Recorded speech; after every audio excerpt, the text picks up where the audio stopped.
All right, we will call the meeting to order. Can I have an emotion to bring Liz on the board tonight? I'll make a motion to seat Liz Faria as a voting member tonight. Second. Any discussion? All in favor? Aye. Okay,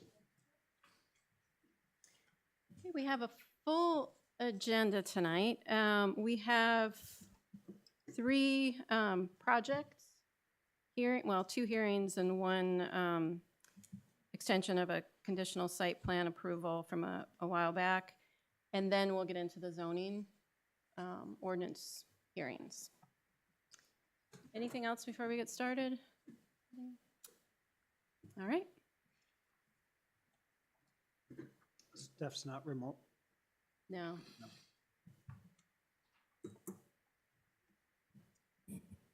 All right. First up, we have a public hearing for 1 Smith Road for existing unpermitted uses and site plan. You can introduce yourself. Absolutely. So, good evening. For the record, my name is Ryan Lavelle. Got it now. Okay. Good evening. For the record, my name is Ryan Lavelle with Lavelle Associates. We are the land surveying firm that prepared the site plans for 1 Smith Road, tax map 216, lot 35. Our role in this application has been to document existing conditions, prepare a compliant site plan, and assist the applicant and the board in clearly understanding how this property is being used and how it will continue to be used going forward. The property is located in the commercial industrial zone, has a long-standing commercial and industrial use. The proposal before you tonight does not represent a change in the fundamental nature of the site, but rather like formalization and permitting of an existing work yard and storage use. The operation is primarily delivery-based with minimal in-person customer traffic, and the limits of the leased storage area and activity are clearly defined on the plans. We recognize this site has received a fair bit of scrutiny from both the abutters and town and issues with that, largely due to the fact that the site plan approval was not in place. Once that issue was identified, as the board knows, the owner reached out to us, and we've been going through it for months now, and we're hopefully at the point where we're ready to close the door, at least on this, I hope. Due to an unfortunate breakdown in scheduling and notification, the prior application was withdrawn or lapsed. I'm not exactly sure which one happened, requiring this resubmittal that you guys have. I want to be clear that you are reviewing tonight is not really a new proposal, but a continuation of the same plan, refined and completed in response to the board's feedback.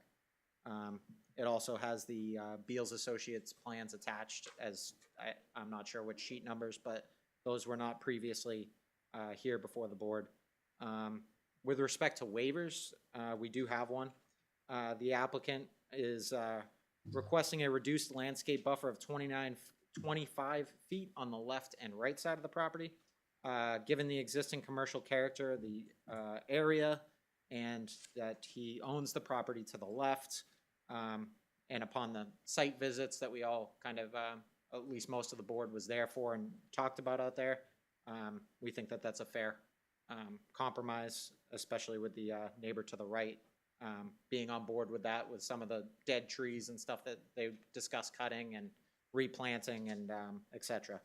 So in summary, you know, if you guys have any questions, and maybe we can try to get this wrapped up, and I know you guys have a full meeting tonight. Do you have the comments from Glenn? Do I have them? No. Okay. If there were recent ones, I definitely have not even seen them. They're dated November 26th. I don't have them right in front of me. I appreciate that, Mark. I know a lot of them were, if this is what I'm thinking, I think I've addressed a lot of them. And TEC December 2nd. I'll keep going, I got you. Those are, this is Glenn's comments here, those are updated comments. Okay, great. But you've addressed most of them. Yeah, yep. Questions from the board? So the owner miscellaneous storage area that I see on the plan here. Now the way I read that is that would be storage for Mr. Sanborn's equipment? In which section? It's on the left-hand side of the plan. Left side of the plan. Give me 1 second. Maybe while he's looking that up, just procedurally, for the record, the original site plan or the first site plan was denied by the board. So do we have to accept application as a new? You're absolutely correct, Mr. Stevens. You would have to invoke jurisdiction over this plan. I need that motion. Oh, that motion's made. Second. Any discussion? All in favor? Aye. Aye. Okay, to answer that question, there's a dashed line, I'm not sure if it showed up great, that was a lease line towards the middle back half of this property. That lease line signifies basically that everything that side up to Route 125 is for that business that's doing the rentals, not remembering, I got it in my notes what that business is called. Western Sales Company, Inc. It's not intended for Sanborn or anyone else to display things. The reason it says various product is because, like you guys saw out there, it says there's PVC pipe, there's propane tanks. That's why I put various. You're looking at the right side. I said the left side. The I- owner storage area in the back. The south. In the back, yeah, that's on note 29 of the plans. I call out regarding of the backland to be regrading of the backland to be performed by Mike Sanborn. And then not sure exactly where it is. Basically, the intent of that back piece is storage of. Right now, I believe I drove by and saw that DOT or Unitil was storing their So he's subleasing it. basically it's, I don't want to say a catch-all, but in the past it has been used a lot to help out with those mats that they use with power lines to get over wetlands. I guess I'm just trying to see, so this, as you said, has been a contentious process. Yeah, of owing course. To the fact that we didn't want Western Sales to be selling anything until we had a proper plan in place. Yeah. And then he goes and he subleases the backside before the plan's in place. Yeah. As I said, Mike, I'm not defending him, I'm just telling you. He has been using that spot in the back for that for many, many years, and I understand that the reason we're here is he didn't have a formal site plan. Things What he's change. trying to do, and that's what he'd like to permit, is he has history of allowing Unitil or any other sort of company that works on power lines to store things in the back section. That's why we have a lease line, and that we didn't give the whole property to that Western Sales, because he intends to use the rear of that lot for things just like that. Without the approval.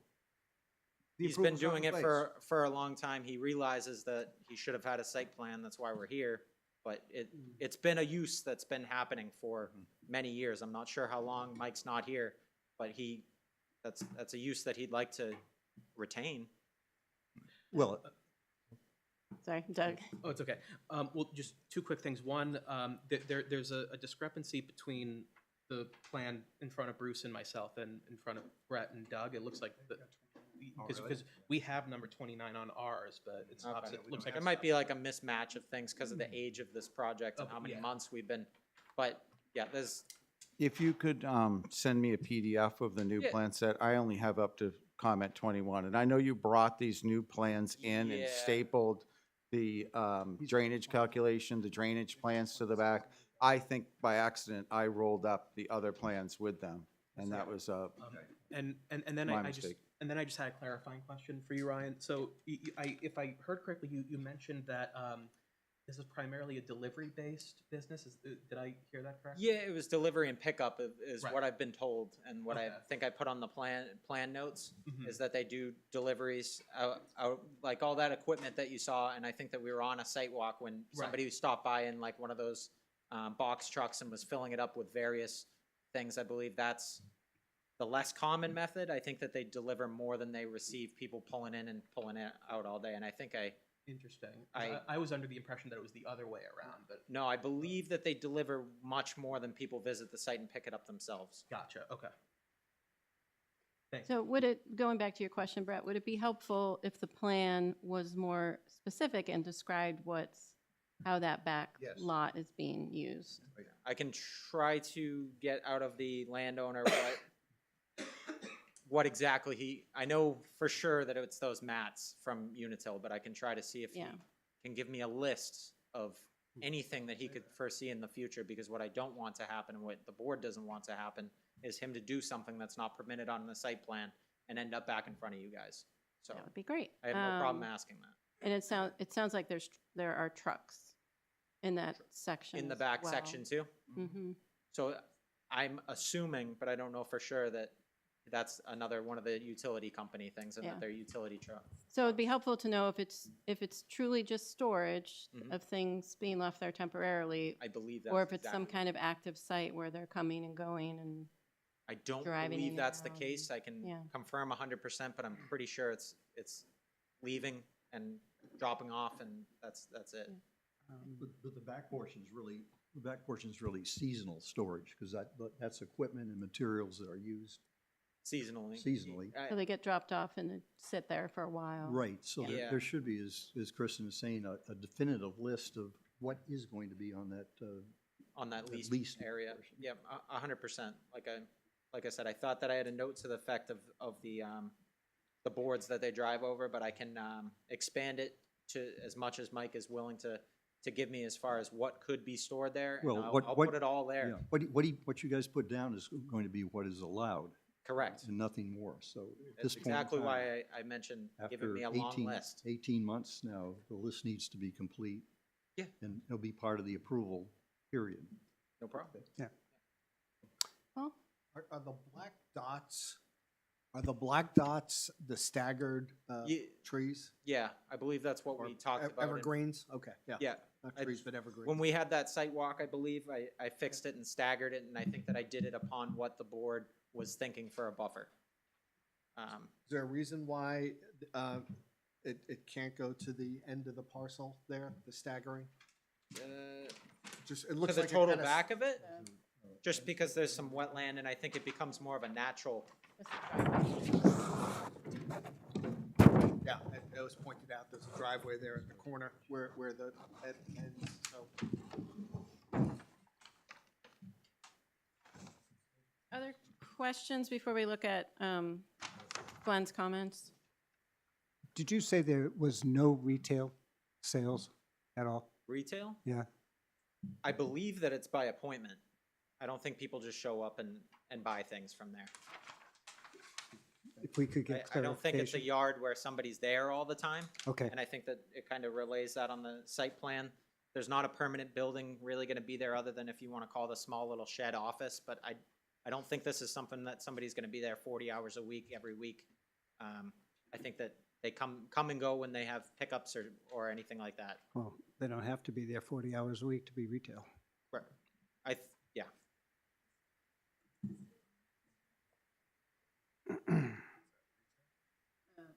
Are the hours on the plan? I thought they were. With this plan going for so long, I don't have it, all, Monday through Sunday, 7 to 7. yep, there it is. Didn't we change that? Or didn't we make a suggestion to change that?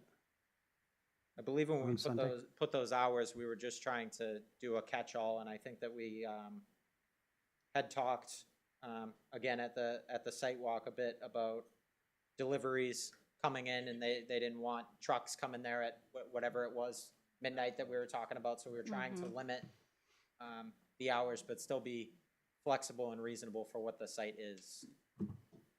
Would it be appropriate to ask the abutters to the north for any thoughts on the hours, the operational hours? Oh, absolutely.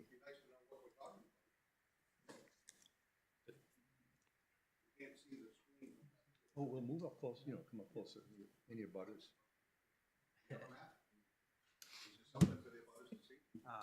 This isn't current.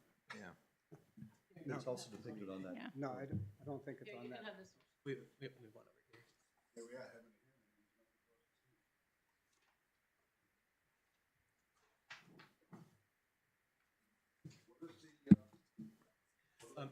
If you could come to one of the microphones. What are the plans for the north side boundary? Plantings are for trees or greenery. Sorry, could you just ask your question again, because he just turned on the mic, I'm sorry, sorry. We on or we on? Okay. What are the plans for the Our boundary, the north side boundary. Are you referring to this side? 125, yeah, right here. This side? Yeah, they're gonna do some plantings in through there. Yeah, we're looking at the north side boundary. All these, do you see all these dots? Yep. These are staggered, I do now. staggered Yeah. evergreens was the proposal. We had a site walk regarding this. It's not on this side. No, this is the existing, kind of, the next sheet's the proposed. If you flip It's through on it, you can see sheet it. 3. You can lay it on there, one more. Right here, see? It's basically trying to fill up the gaps. Are you the landowner on the other side of the wall? You're, I believe, pardon me if I'm wrong, was, your wife was at the site walk? And she's here? We had kind of mentioned and walked this with your wife talking about it. I know that there was some dead limbs and trees and stuff that Mike, Yeah, there's dead wood along the stone he wall. wanted to basically reclaim that and then cover it up with evergreen so that you guys have a sufficient buffer between you guys. I think in the end, it will look better than it does now. And that's kind of the intent. And to be clear, the back of the property, that's Yeah. Michael's Associates. They're Yeah. a utility contractor. It's got nothing to do with you, like I said, working for. Yeah, I didn't know exactly what company it was, and I can put that in the notes. of the They've only plan. been doing that, a couple of 3 years. It hasn't been a long time. And then they were away for a year and then they came back. So. Maybe 5 years total, but not. And they're more. coming and going, so it's equipment coming and going. The crews meet there during the day. There's no problem with that. In the back lot? Yeah. So that is a different use Yeah, than they're what, just coming, they're it's- coming and going. The crews meet there. They pick up their equipment, their trucks. which is fine for us to consider on Yeah. a site plan, but it needs to be on Yep. the site plan. But it's not, it's a utility contractor, it's not the actual utilities. But it's not storage. That's why we're asking. And it's year for round, a it's year round. I copy. mean, they plow the snow in the wintertime. Last winter, 2 winters ago, they were working year round. That's why we're asking for a comprehensive list of the activities and the materials. Yeah, and this is the first I'm hearing of that detail, so I can put that on the plans for sure. Yes, if you could also include in a detail on the plan set of parking for these people meeting on site, because I noticed that they're not meeting on site. They're meeting on 3 Smith Road and parking out in front of that, please. Got it. Okay, so we have comments from Glenn and from TRC, TEC, that we should go through quickly. I'm gonna say, see what the board feels, but that we're leaning towards a continuance until we can get a more accurate description of what's happening on part of the It sounds lot. like the rear land is what's being the sticking point tonight Yeah. when it, I do think, well, you guys are here, that we should also talk about the request to, waiver would be great to talk about. the waiver from, so having a 25 rather than 50-foot buffer, which we did talk about when we were out there, and it seemed like that was okay if they're doing the planting, but obviously if you've got other thoughts. Right now, they've moved things around so that it's closer. It goes down along the whole line of the stone wall. And I'm looking at the back of storage containers. And it's, Great big That's- culvert pipes. It's exactly what I'm trying, Yeah, we're trying as a planning yeah. to try to stop that from happening. And it is you know what I pretty mean? wet along the stone wall too. It's Yeah, a drainage rear. area. And they're right on the brink of it. so, And it is pretty loud during the summer when I'm down in the backyard, yeah, down around my pool. the moving, Gardens, and there's a lot of men yelling and using not great language, and they're coming in the ring of vehicles and the dust, and just, it's not pleasant. yeah. I think the board might consider a bond for that planted vegetation, the trees that they're going to plant there, to make sure that that's. That's fair. It just is such a dry lot. Mhm. Dry, very flat, and during the summer when the winds are kicking up, it's just very dusty. I would hope that the vegetation that's being proposed would also help with that too. That was kind of the whole intent, to try to clean up that area between you guys. I think the proposal does do that, and I think the bond is fair. Yeah, so I think as part of the bond, what we'd like to see from the bond is a quote from a landscape company Yep. delineating the cost of the trees and the number of trees, so we'll know what to, how to write the bond, or what value the bond would state. How do you address the overflow onto the lot next to it? Paulie Noy's lot. They've got Michael's stuff is parked in there. That's a whole different lot. Well, he does own that lot, He so does own, yeah, he does. I own don't it. think that the two are associated only other than he owns No, them same, both. yeah, same, but the same company's on both lots, so you're So I think what- dictating what- on one lot, but what about the other lot? I think what Dave's saying, that you really need a site plan for that second lot if you're gonna have storage there. Right. Right. So. I don't know anything about that. I was hired to do a Yeah. site plan on this So lot. I will say, I don't have a lot of patience tonight. We do have a lot of things. I get it. We've been dealing with this. It sounds like even though we had a site walk and we talked about the buffer and not putting things too close to the wall, it sounds like they're even closer now than when we were out there. And that activity really shouldn't be happening to begin with. I'm going to ask that you come in with the owner and sit down with Glenn, make an appointment, work through these issues, describe what's happening on the back lot. Yep. Do a better job of addressing the questions, and if there is activity on the other lot, that needs to, leave that to the select Cease board, but without- that needs without to a site stop. plan, Yes.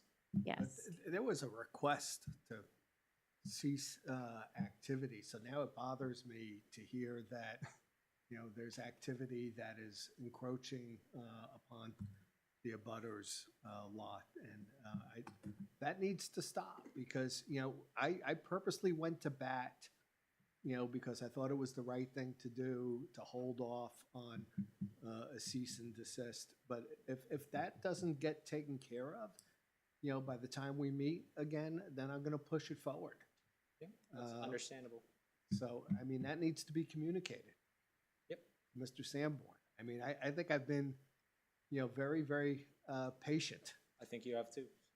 I think the board's been very, very patient. Here you are asking for a waiver of 25 feet, but yet you can't even maintain 25 feet.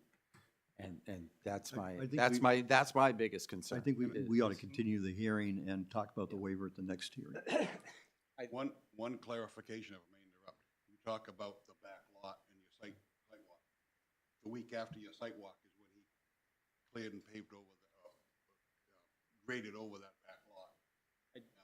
You had nobody in that back lot at that point. It is a part of the proposal. I don't know that it's been done or not, that the regrading in the back lot was supposed to happen. And it was supposed to help with drainage, and if you kept going through the sheets, Beals Associates, a professional engineer, did some stormwater things on this The property. problem again is that it's a propose. It's all proposed, yes. And it's happening, and it shouldn't be. So, any other discussion or questions from the board before we vote to continue? And I'm going to ask that we not continue it to the next meeting, because we have a lot of zoning stuff to still do. So we would be looking at That's not the right calendar. No. last year, Cutbacks. the first Thursday of February. Just give it to a board First member, if Thursday you'd of be so February, you kind, said? sir. Thank you. So, Would be the 5th? yeah, so Yes. I'll make a motion to continue the hearing on tax map 216 lot 35, as well as the associated proposed waivers to the February 5th meeting. February 5th? What's that? Those are the only copies that I have right now. But, Mr. Flagg, if you would like to provide me with an email, as soon as he sends me the updated PDF, I'd be more than happy to send that out to you. All right. Did we have a second? I second it. Any discussion before we vote to continue to February 5th? I just want to make sure that they come in with something different than they've come in. Like, is that enough time? Yeah, Yeah, it's, should be plenty. okay. It sounds like we just said a bunch of stuff, but it's really not that much plan revision. It's more of refining. And I do plan on reaching out to the landowner and setting up something with Glenn. Yeah, Hopefully as soon as next week, but I don't know Glenn's availability. I know you guys Maybe are he busy. can come. what I would ask is that, As soon as he sends can it out. can we have quiet? I know these guys are trying to do something, but in general. Sorry, my apologies. That's okay. So if you can't come in with the owner between now and February 5th, please ask for a continuance and don't, we don't need to spend another No, I get half an it. hour looking at plans if you're not ready. And I really, like, sit down and work with him. Plan on it.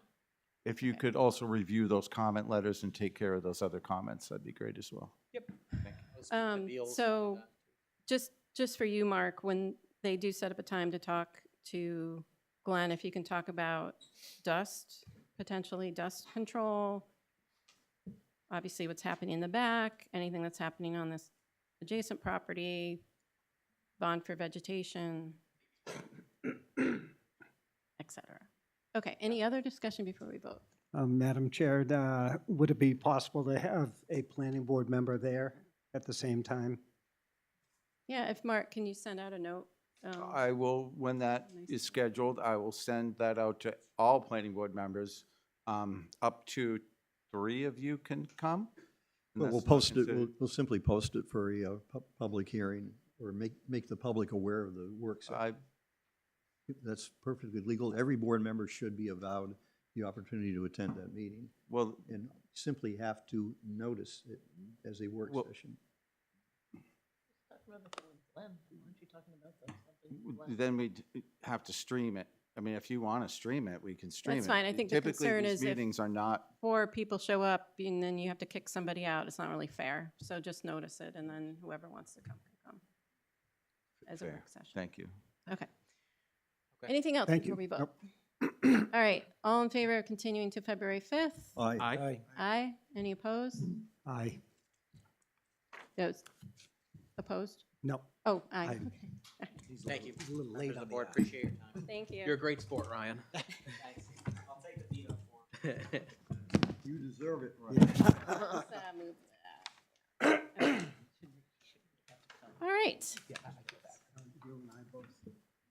All uphill from here.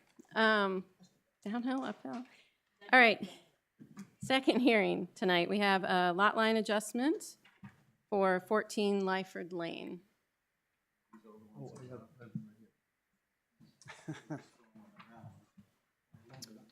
Good evening. Good evening. For the record, Wayne Morrill from Jones Beach Engineers. I'm here on behalf of Trinity Revocable Trust, Joseph Francis Conley, the trustee, and Granite Trees LLC. This application is for a lot line adjustment to convey a 5-foot, 5-inch strip by 297 linear feet along the backside of 14 Lyford Lane from Granite Trees LLC. Are there any butters to this hearing here tonight? Sorry. That's okay. So this is a very small strip of land. The reason for this lot line adjustment is there was a fence constructed some time ago. That fence was over the line. Granite Trees LLC was nice enough to grant a 5-foot strip so the fence would not have to come down. So it's a 1,500 square foot conveyance from a 19.9 acre lot that is now going to be 19.87 acres. And Trinity 14 Lyford Lane is currently at 2.46 acres. That will become 2.49 acres. There are 2 waivers that we are requesting as part of this application.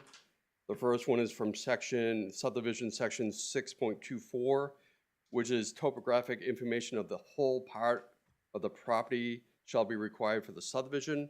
The reason for this request of this waiver is because there's 19 acres of land on Granite Trees. There's a very small little strip. We're asking the board that we don't have to survey 19 acres just to grant a 5-foot strip. The second one is subdivision regulations 8.6, which is the location, lines, and dimensions, easements, buildings, watercourses, ponds, standing water, rocks, ledges, street lines, building lines, pedestrian ways, lot lines, reservation wells, and other essential features. Again, we're asking that for the 19 acres that we're not going to show all that information of all that, where we're just providing a 5-foot strip. We did receive a call from Glenn. He had 2 comments. It was more about a length of a line, which we changed before it even is in front of you today. So the two items that Glenn had have already been addressed on the plan, and I will open it up to any questions the board might have. I'll take a motion to invoke just. So made. Any discussion? All in favor? Aye. Aye. So again, just briefly, there's a transfer of property of about 5 foot section. How long? 300 feet long. Like 5 foot. Yep, so 1,500 square feet, Leaving the balance there, 19 acres, in the ownership of the granite trees. current owner. Yep. Yep, and then if you look at the plan closely enough, you can actually see the line type of that fence over the line. So this is just the, so the fence doesn't have to come down. Wouldn't it have been less expensive to move the fence than to? Yeah, I don't know if we have the latest in front of us, but the math on the acreage is still, on what we have is off. One is 0.04 and one's 0.03. yeah, yeah. Has that been fixed? It has Is that been a revised. Rounding? Yeah, it was just a rounding error. Okay. So the final plan that the board will sign will have Glenn's two corrections done on Okay. it. And so they were very minor changes that we took care of. Okay, thank you. Well, yeah, based on the small land area being conveyed from one party to another, I would make a motion to grant the two waivers as requested. Second. Second, we could list them as regulations, section 6.24 and section 8.6. And that the waivers be made part of the plan set. And that was a motion to approve the waiver? Yes. Both. And Doug seconded? Yes. Discussion on the waivers. Pretty straightforward. All in favor? Aye. Aye. Aye. Thank you, Mark. Yeah. Okay. All right, any other discussion? Any public comment? Butters? All right. Weren't there two waivers? There were two waivers.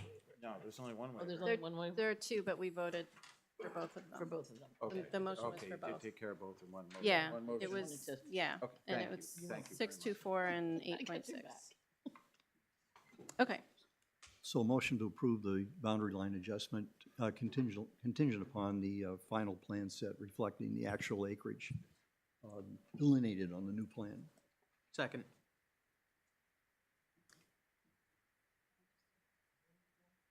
that was just for the waivers. So, and as part of that motion, the waivers will be on the plan. Yeah, or made part of the plan set. Maybe it could be, I don't, would it be appropriate to put it as a note on the plan? Yeah, now that the board has approved the waivers, we'll put it on the final Yeah, Mylar, so it's That would part be, of the record. that would be the request then. And if you could send me an electronic copy of the updated plan set too. Yes, sir. Thank you. All right, so do you have the motion? Yeah, basically, it was a motion to approve with the final plan set to reflect the changes in acreage. Correct, yep. Mhm. For Glenn's length of it. comments and have a note about the waivers. It's in the- Approve the waivers. Okay, any last discussion before we vote on the motion? All in favor? Aye. Aye. Thank you. Good. All right, thank you. Okay, we have one other project-related item at the back of your first packet. We have a request for extension of the conditional site approval from Ari Prescott. So they,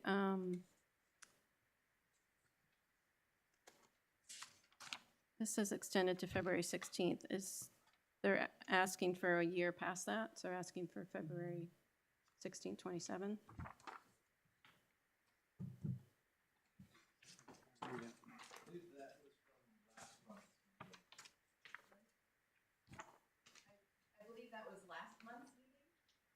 The extension? Yeah, Fred's letter, though, is dated January 6th. So that would have been post, Yeah.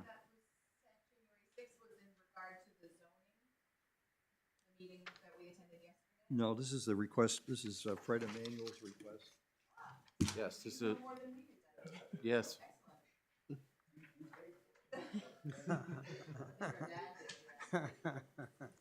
Okay, so the original Yeah, approval. they've already gotten one extension. Right. Now they're asking for a second. So it would be to February 16th, 2027. That's what correct? you want. They didn't actually say on here. It says, You can do that if you want. the approval was filed February 14th, 2024. It was extended to February 16th, 26. To allow sufficient time to finalize, we respectfully request a one-year extension of the conditional approval. So I'm reading it as 1 year from February 16th, 2026. Yeah, we can Okay. do that. Did Glenn have any comments about this? The extension? No, it's very common from a project of this magnitude to have a few extensions. Okay. Make a motion that we extend to February 26th, Or, February, Are there questions? 27th? Oh, I'm sorry. It looks great. no? This must have been something our dad handled. I apologize. No. Being so silly. No, it's Yeah, sorry. You just We're look, out of the loop on that. Con- you look quizzical. confused me. All right, so, but we should ask, is there any public comment on the Prescott extension? I'll second it.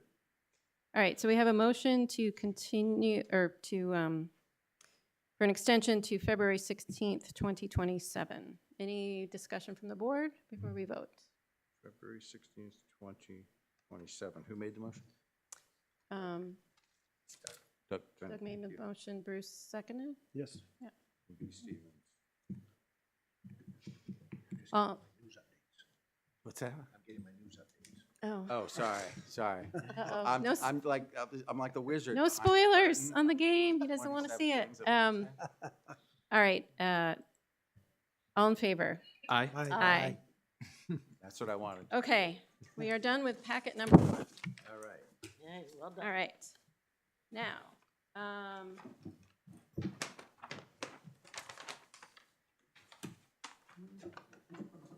do you have the PowerPoint? Yeah. Do you want me to run the machine? Yeah, do you want the handheld? I would take the handheld. Oh, yeah. sure. I'll get you the handheld. So we're going to talk about the ordinance, draft ordinances. Oh, I'm going to sit. I thought you meant a clicker. The clicker. No, we have a brief presentation first, just to kind of give everybody an overview of the different changes that we've been discussing. And then we're going to talk in more detail about a subset of those tonight.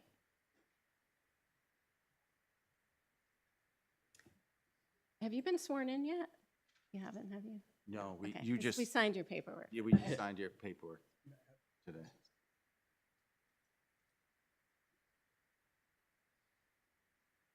Will that, can I switch seats with you? That work?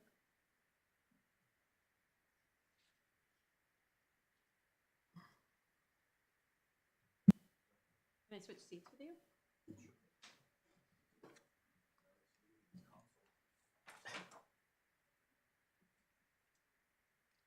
All right.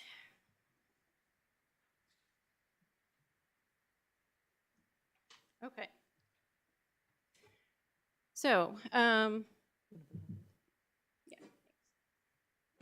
So we have a little bit of background just to tell you what we've been doing the last 2 or 3 years, and then talk about the housing ordinance changes that we've been working on.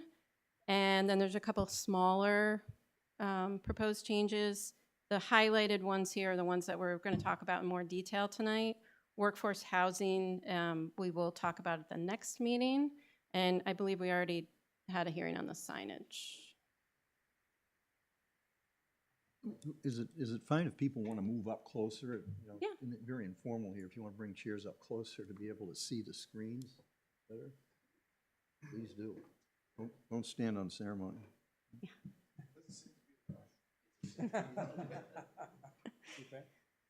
All right. So since 2022, we've done a number of things to try to get input from the town. There have been a number of surveys. There was an economic development survey, community survey, housing survey.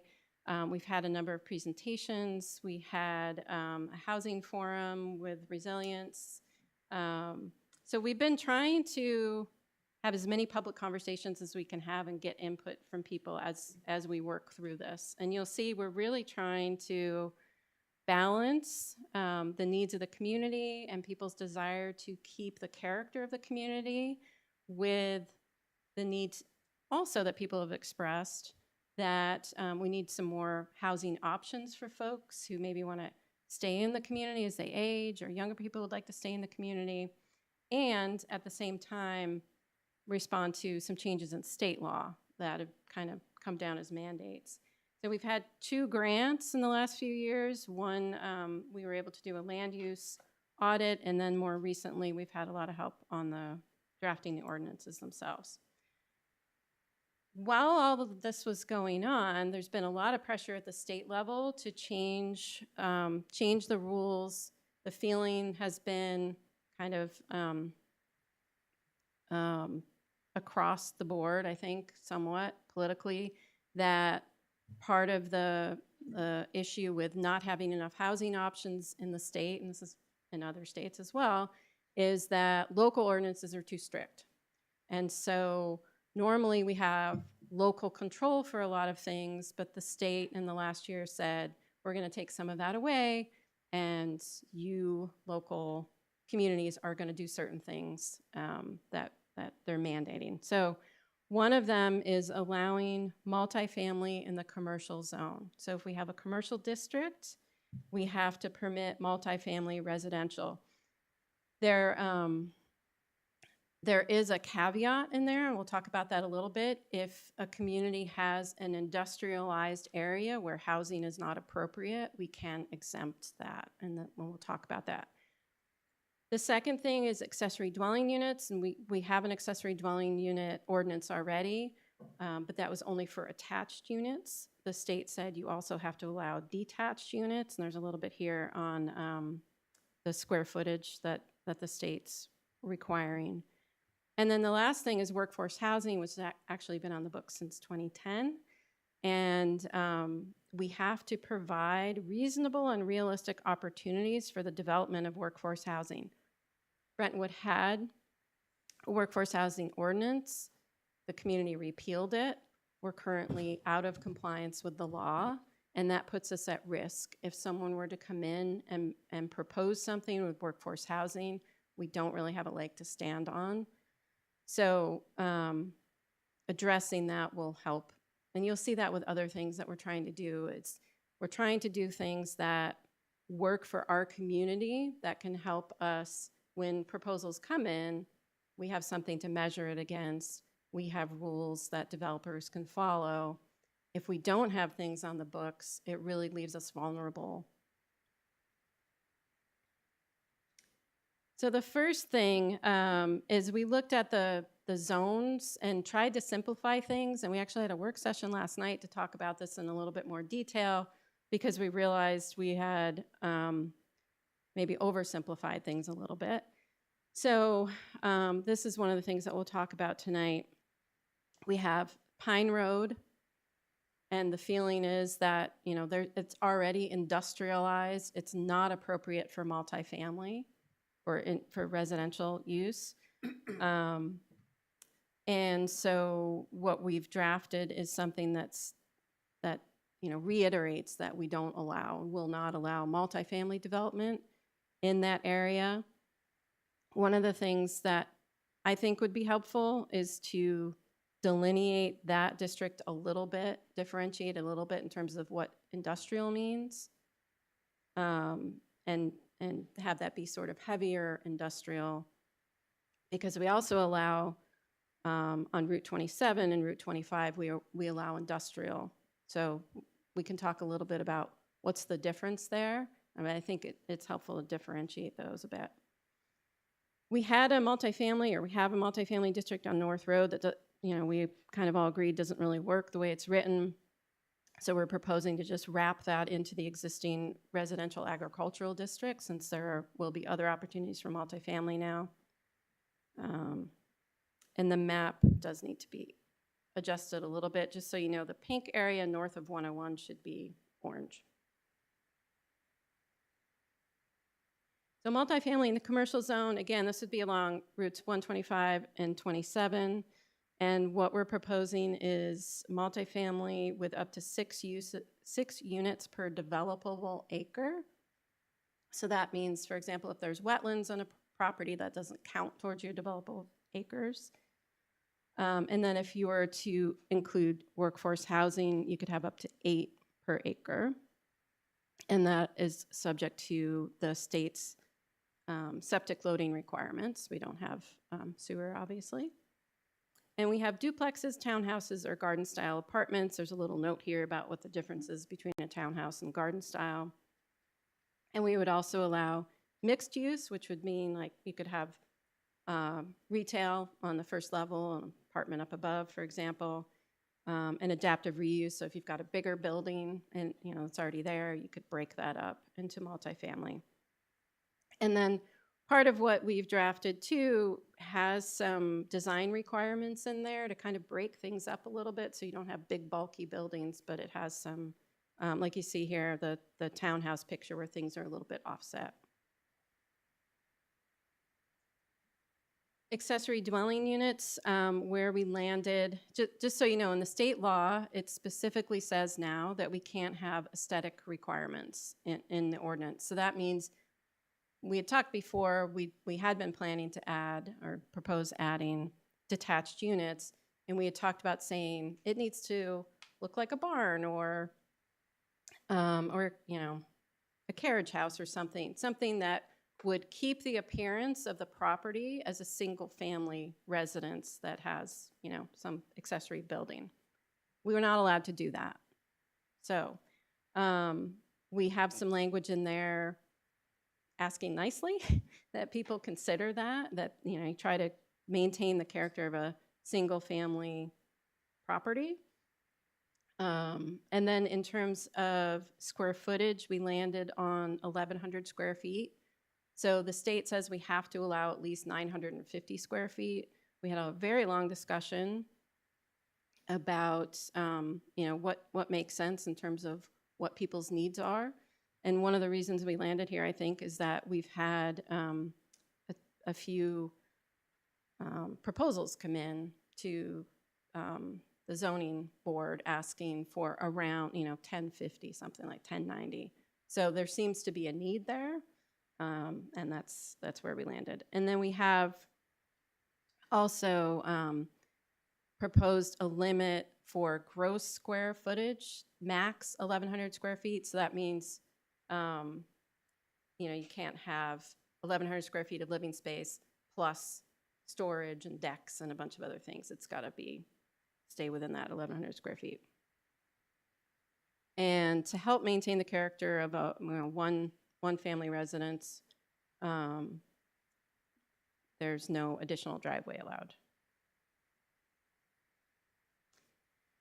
And then workforce housing, again, this is something that we need to do to comply with state law. We're proposing reinstating the ordinance that we had before because we know that it worked. There were a couple of developments that were built when that was on the books. So that's evidence that, that people will use it. The state defines what workforce housing is, and it's based on our area income, which is quite high in Brentwood. So you're still talking about workforce housing as a $431,000 house or $1,900 rental unit, including utilities. So, and then we have two smaller things. One is some business signage changes to make it a little fairer and allow more signage on buildings along the commercial districts, and then some building permit process changes that the select board asked for. And that's it. Just wanted to kind of give everybody an overview because there's a lot happening. But again, I just want to stress that we are trying very hard to meet the community's needs and meet the state law. And some of these things, you know, if we don't address, we leave ourselves vulnerable. And as, you know, we're a planning board, so we're trying to plan so that we're prepared to do things. I do have industry and light industry definitions, but we'll save that for later. Yes. We'll come back. All right.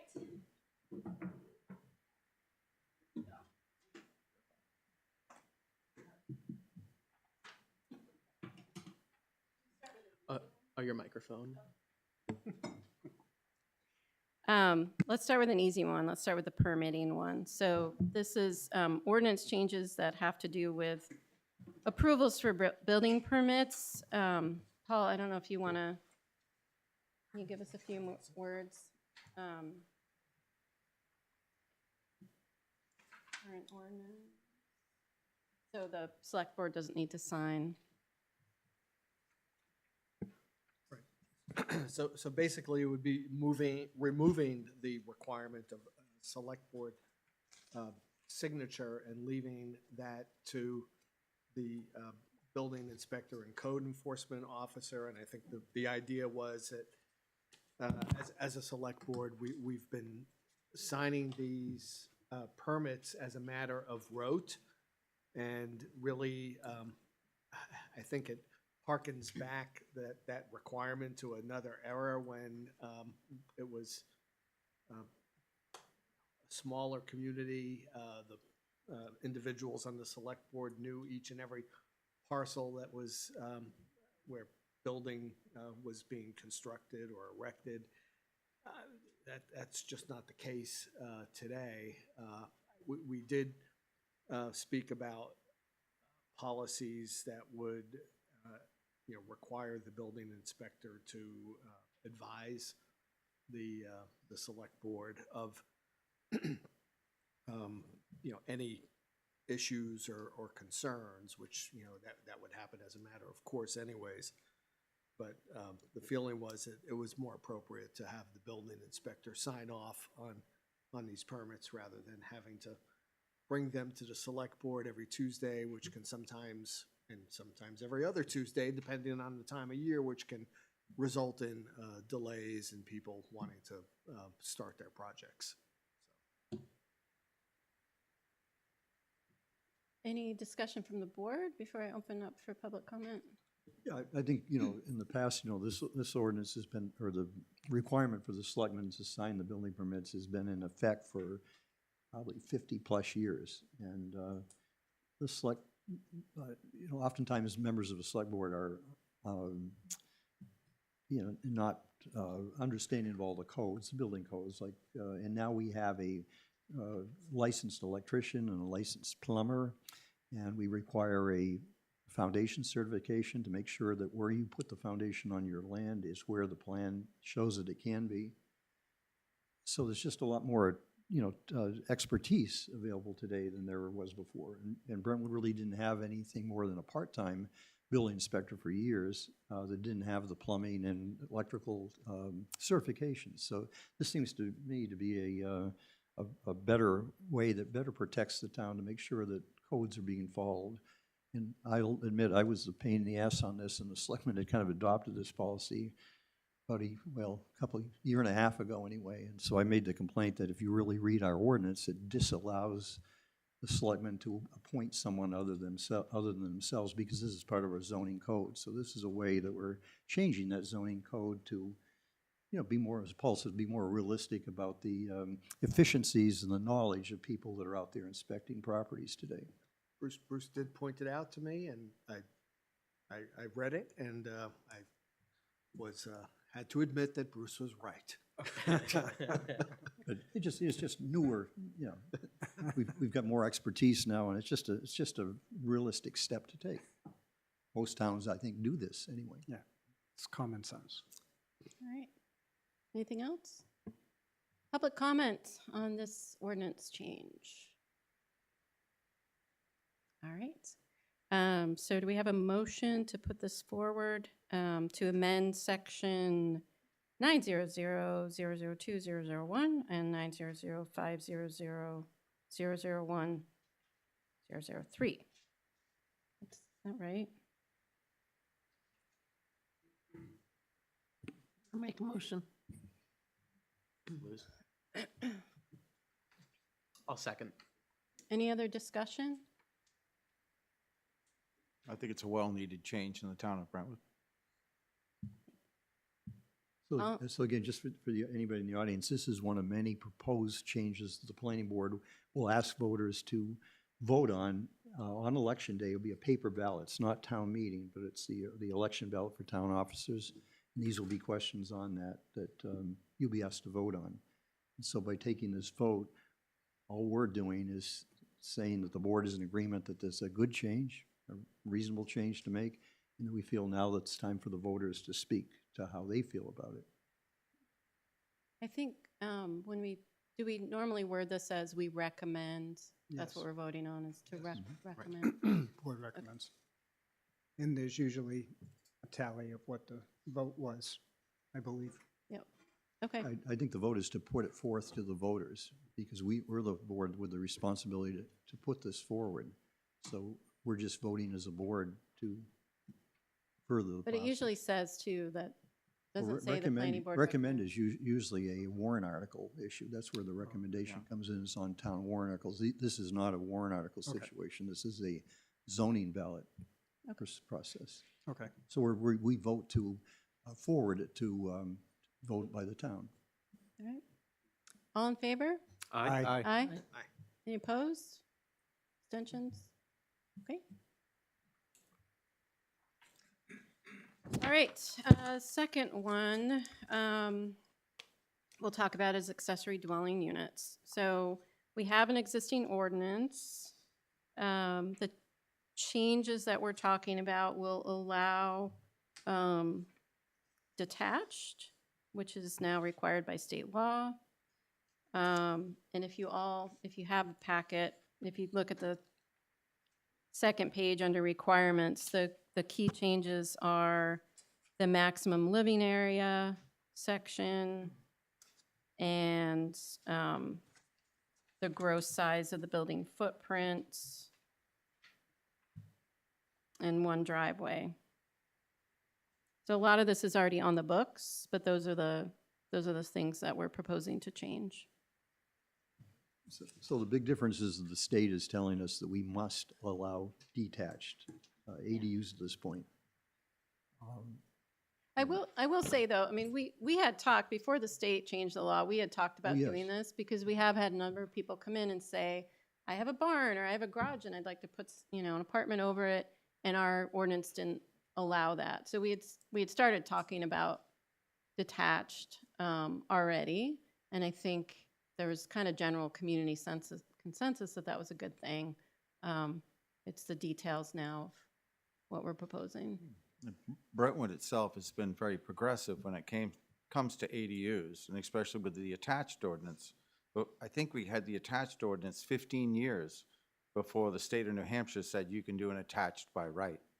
So it's not out of character for us to go forward with a detached, but the state of New Hampshire has now mandating that you can do that. So basically, we're just putting that language within our books. Right. I think the complete board was in agreement that this would be a good proposal to put forth to people. And, we all have somewhat slightly different ideas about it. I'm 71 years old, lived in town all my life, and I don't like no change at all. But realistically, things move forward. We do have a need for some housing for, young families getting started, or for retirees that have large homes today that would like to stay in town but in a downsized situation. So there's a lot of reasons for promoting it. On the other side, as long as I've been on the planning board 40 some odd years, we've required or we've only allowed one home per 2-acre lot. And a lot of people through our community surveys said, hey, we like that rural character part of Brentwood where you have one dwelling on one lot. So knowing that we thinking it's a good idea that we have these accessory uses, and the state mandates it. We really tried to work here with the 1,100 square foot maximum to make it just what we're saying it is. It's an accessory use. So we don't want to seem, we don't think townspeople will support 2 full-sized homes on a lot. But they may be amenable, and hopefully they are, to affording some other housing options as the law and the practicality suggests we do. So this seems to be a good balance. I'd like to point out too, it's 1,100 square feet or 50% of the, so it's clear it has to be 50% or less of the primary dwelling. So it's obvious that the primary dwelling is the main house and that the addition is attached or detached is the addition. Yeah, the key The word to ADU. me is accessory. Yeah, Well, just an example, you have a 2,000 square foot home, you can do a 1,000-foot ADU. 1,000, right. So I It's just up wanted to 1,100. up to, yeah, I just wanted to. Yeah, if no, you said I was going to said double down on 50%, that yeah, myself, is yeah. that helps bring it into an accessory, Right, right? right. We don't want, we try not to have 2 homes of the same size, but the state mandates that, you can't go less than 700 And we went a little bit bigger than theirs. Theirs was 950. Yeah, we did. And we Yeah. went up to 1,100. 950, yeah. 950 to And 1,100. practically, for some of us who live in town a long time and have children, very few of our children can afford to buy a home and stay in Brentwood today. And in talking to, police and fire personnel, really, there's no way that a young policeman or fireman or an EMT person can afford to live in Brentwood. So it's just really mandatory that we, give some ability here to encompass all the residents that want to be here or that we think should be here, like our police and fire. Any more comments from the board before I open it up to public comments? All right. Public comment, if you'd like to Please do, please. come up. For, against, indifferent, anything? Could you come up? Yeah. I just was gonna say, all those are valid reasons. I don't know, I need a public comment. Any questions?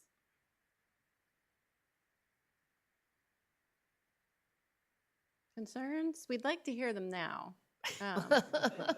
Because if there are no proposed changes tonight, we'll be voting to recommend. And then that's what's going to go on the ballot. It's going to move forward to ballot. So. So The group may be here on a ladder, unless we. on the ladder. I don't think we want to try to scare the population, scare Brentwood taxpayers, but there is the downside to having us not address the issue and not allowing that. And that is, we've heard, Paul can best speak to this about what we call, or what's at least in slangs called a builder's remedy. Paul can explain what happens if the town votes not to allow these changes. I think we should dispense with the ADU. Yeah. Even if it Yeah, doesn't pass, this would even if apply. the ADU ordinance doesn't pass It's on ballot, you still cannot do one by right. Certainly you The state of New can, Hampshire has said that you can do it. and you don't have, but I think what I would like Paul to do is just explain, as far as ADUs go, what it means if we have no limits, if we don't put in our, Well, I mean, it's really, it's hypothetical, and it's a case-by-case, situation or basis. But I suppose if we didn't pass an ordinance and someone wanted to build an ADU and they were then building one that was consistent with the state law, but the planning board nevertheless said, no, we're denying one outright, that, as I think Kristen had suggested, would put the town at some level of risk for purposes of a legal action. so what practically might happen would be a party that wanted to build one of these would go to Superior Court, and the Superior Court judge would overrule the town because the state has supremacy in their laws over town laws. Doug? So if now would be an appropriate time, I'll make a motion. We have one public. Oh, I'm sorry. If you would be so kind, there's a sign-in sheet right to your right on the podium. If you could just print your name for me, please. Thank you very much.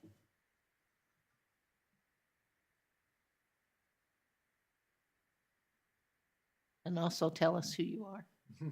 Sure. I'm Christina Johnson at 212 North Road. I was just gonna say, I think having the ADUs, either attached or detached, kind of fall in line with kind of the information that the town provided vis-a-vis the surveys and, you know, what the town had wanted. And it falls in line with like the scale of housing that could be allowed. And it also diversifies, you know, the population potentially having like younger people or even older people. You know, even our neighbors kind of live with their parents, and it's kind of nice to have that opportunity. And so I think I would support it. It would be nice to have an aesthetic kind of requirement, agreed, but I don't know if you can say that or not. Yeah. Unfortunately, the state of New Hampshire suggested it. has just taken that away from us. And you're exactly right. ADUs are a multi-generational housing. And they work in many different situations. And when older people move closer to family, it's better for them. They can be taken care of. But that not only that, it opens up the housing market because they were living in a house before. Yeah, you could essentially double the amount of people, but kind of change the way that you're doing it. And it's not going to build these like giant condos that, you know, aren't very affordable anyways. Correct. So- Right. Very well said. Thank you. Thank you so much. Thank you. And I guess I just want to reiterate a little bit that the board has worked very, very hard on this particular issue. We had a special meeting on it, and there was a lot of different opinions, but we came to a good balance with everything that we've heard from residents, and we tried to take the emotion out of it, and it seems to be a very good compromise in my point of view. All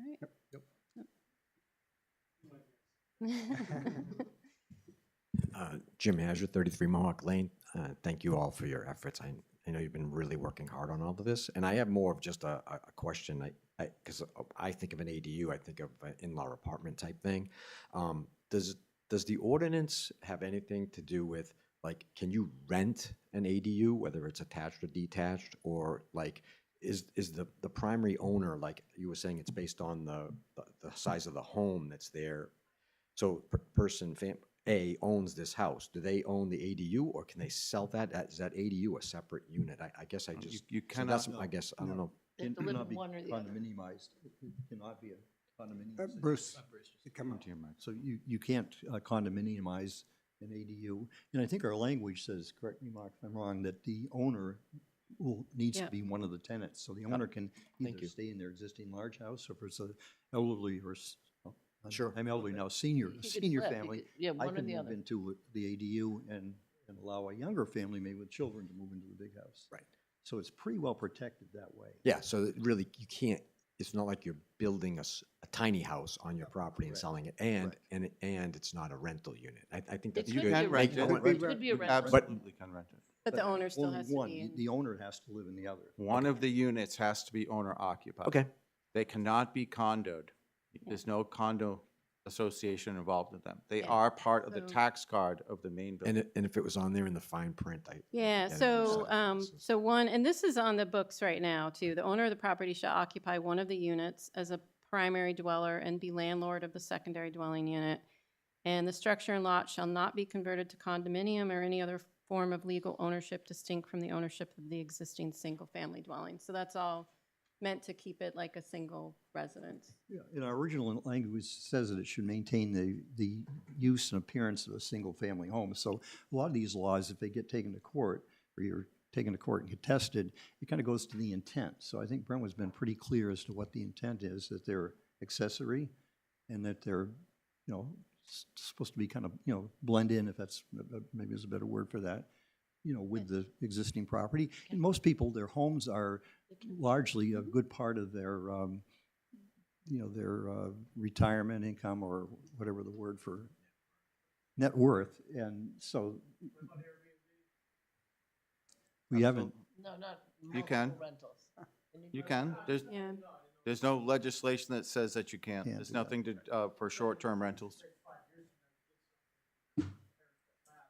Yeah, I'm sorry, I want to make sure that you have a chance to talk, but we will, if you can come up to the podium. And just on the aesthetic thing, you know, we can't by law have requirements, but we did put in the objectives, retain the neighborhood character and single-family appearance of properties. So our intent is there, and we're asking people who build these to maintain that character, though we can't require. Sorry, go ahead, introduce yourself. Hi, Jim Johnson, 212 North Road.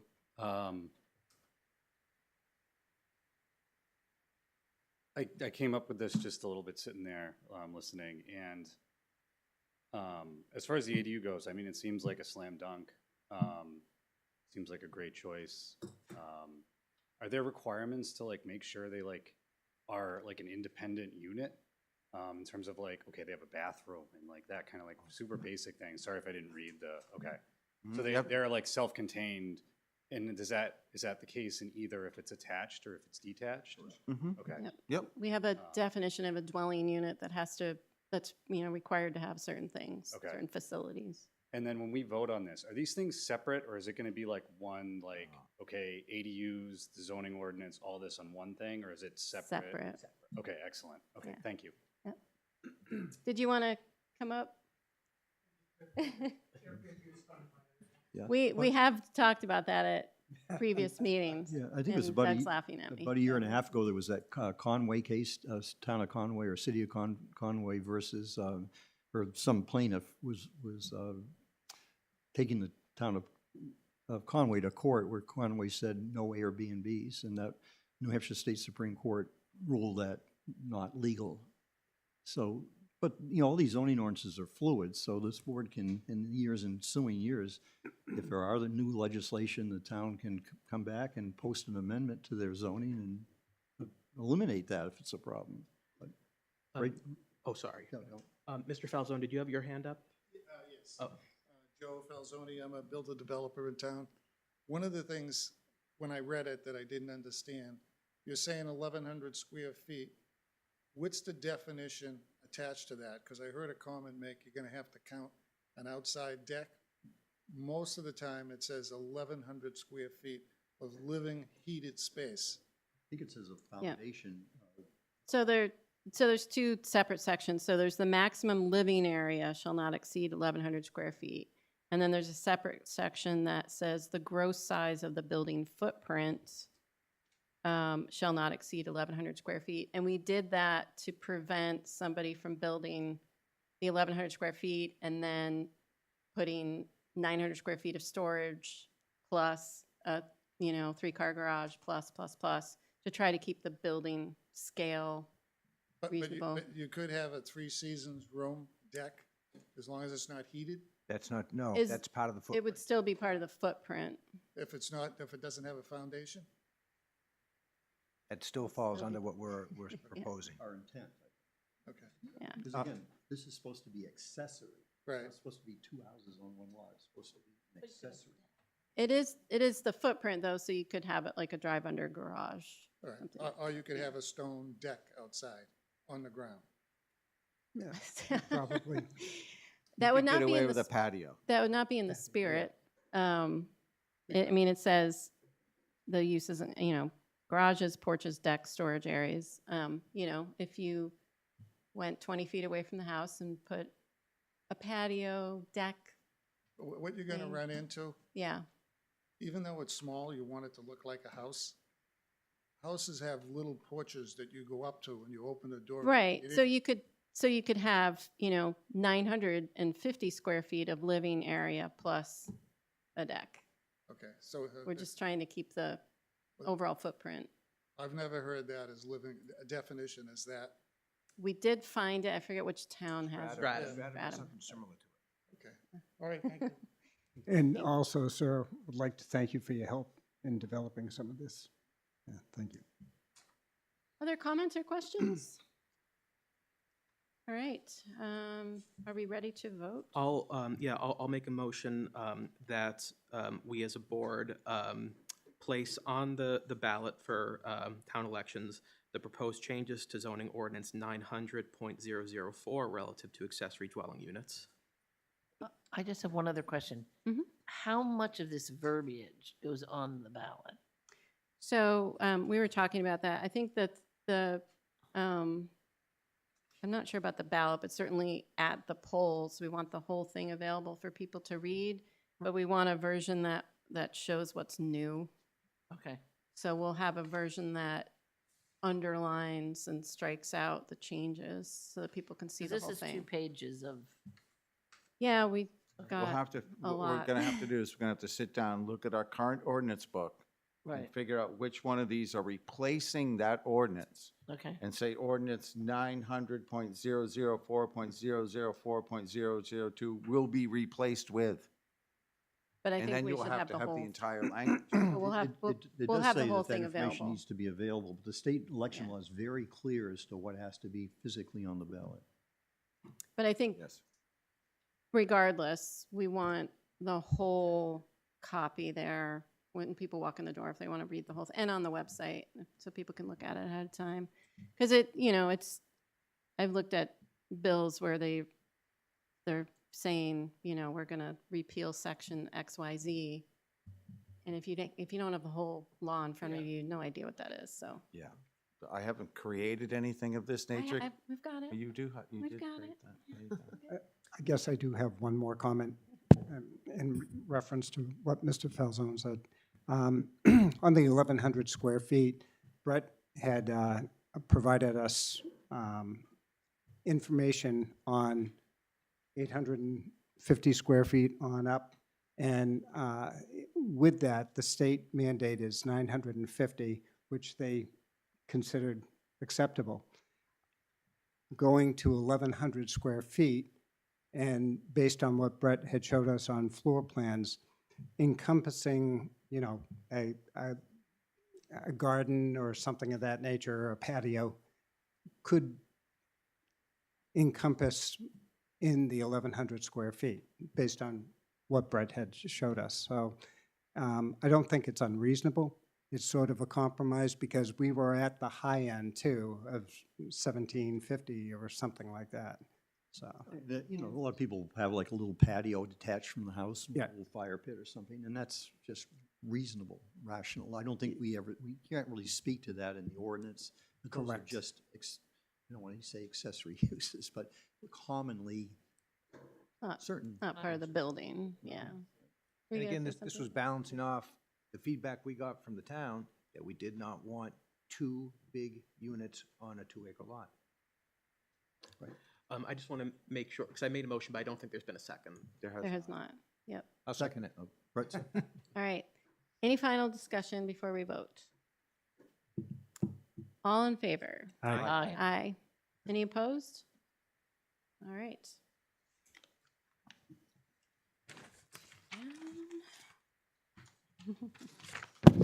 Okay, now we're gonna get into some more complicated ones. So the next item is the district changes. And we did have a work session last night. We've gotten some feedback from some businesses on Route 27 and on Pine Road, concerned that we were removing some uses from those districts. So I just want to talk a little bit about what our intention is, because our intention was not to, restrict current businesses, but we do feel like heavy type industrial uses belong in certain parts of town. And this is what the feedback that we've gotten from the surveys too. And that housing doesn't necessarily, it's not compatible being next to some of those uses. And that's mostly a Pine Road issue.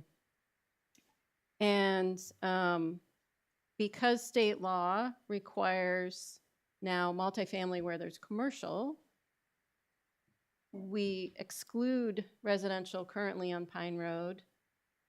We want to make sure we're on very solid ground when we say no multifamily on Pine Road, even though it's commercial. And there is a provision in the law that says that we can turn down residential development if it's not appropriate in an area.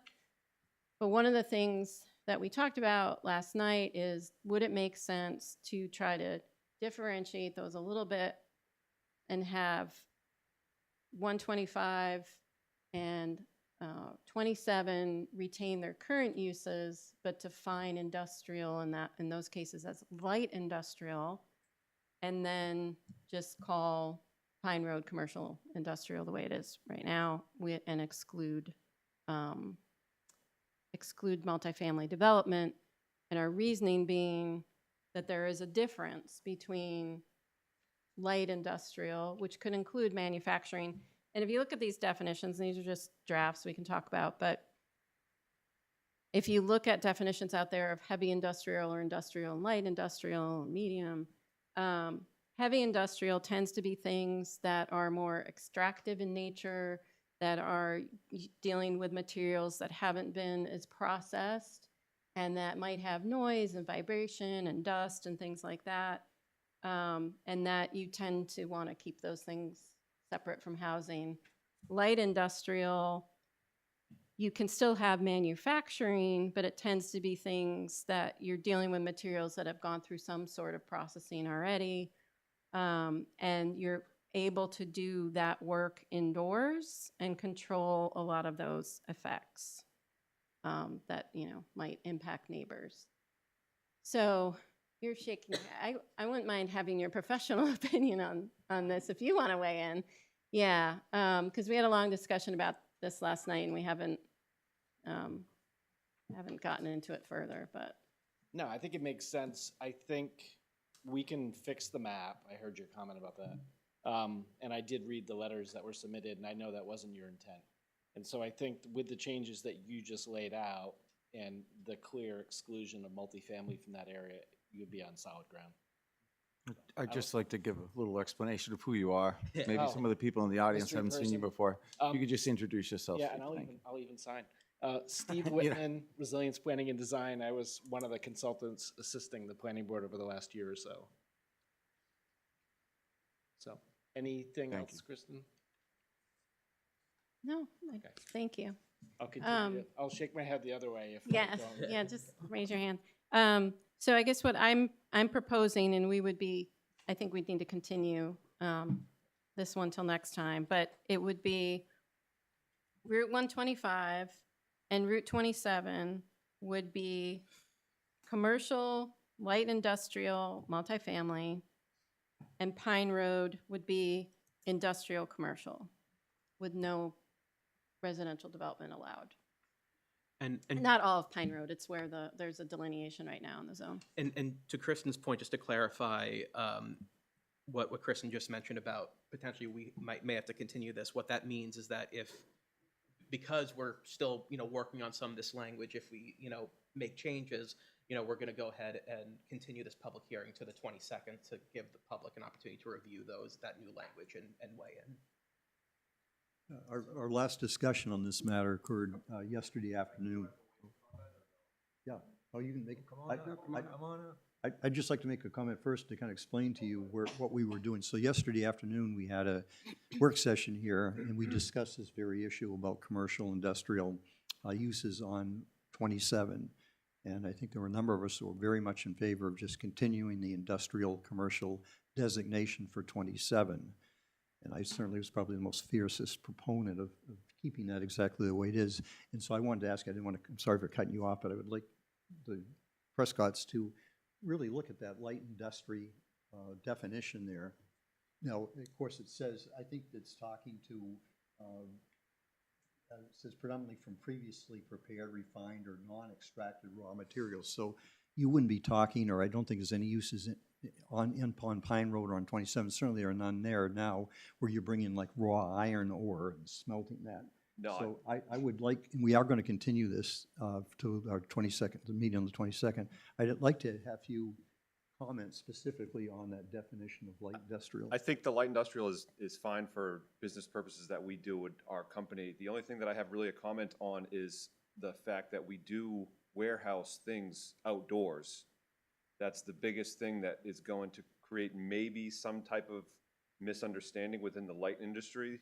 Well, you wouldn't be manufacturing them. Nothing manufactured outdoors, but storage outdoors. It seems to me like the last little bit of that thing kind of says that it's supposed to be temporarily stored outdoors, which potentially, yes, they are temporarily because it's a product or a good It's moving. that is I know. brought on, stored temporarily, picked, then packed, then shipped to a customer.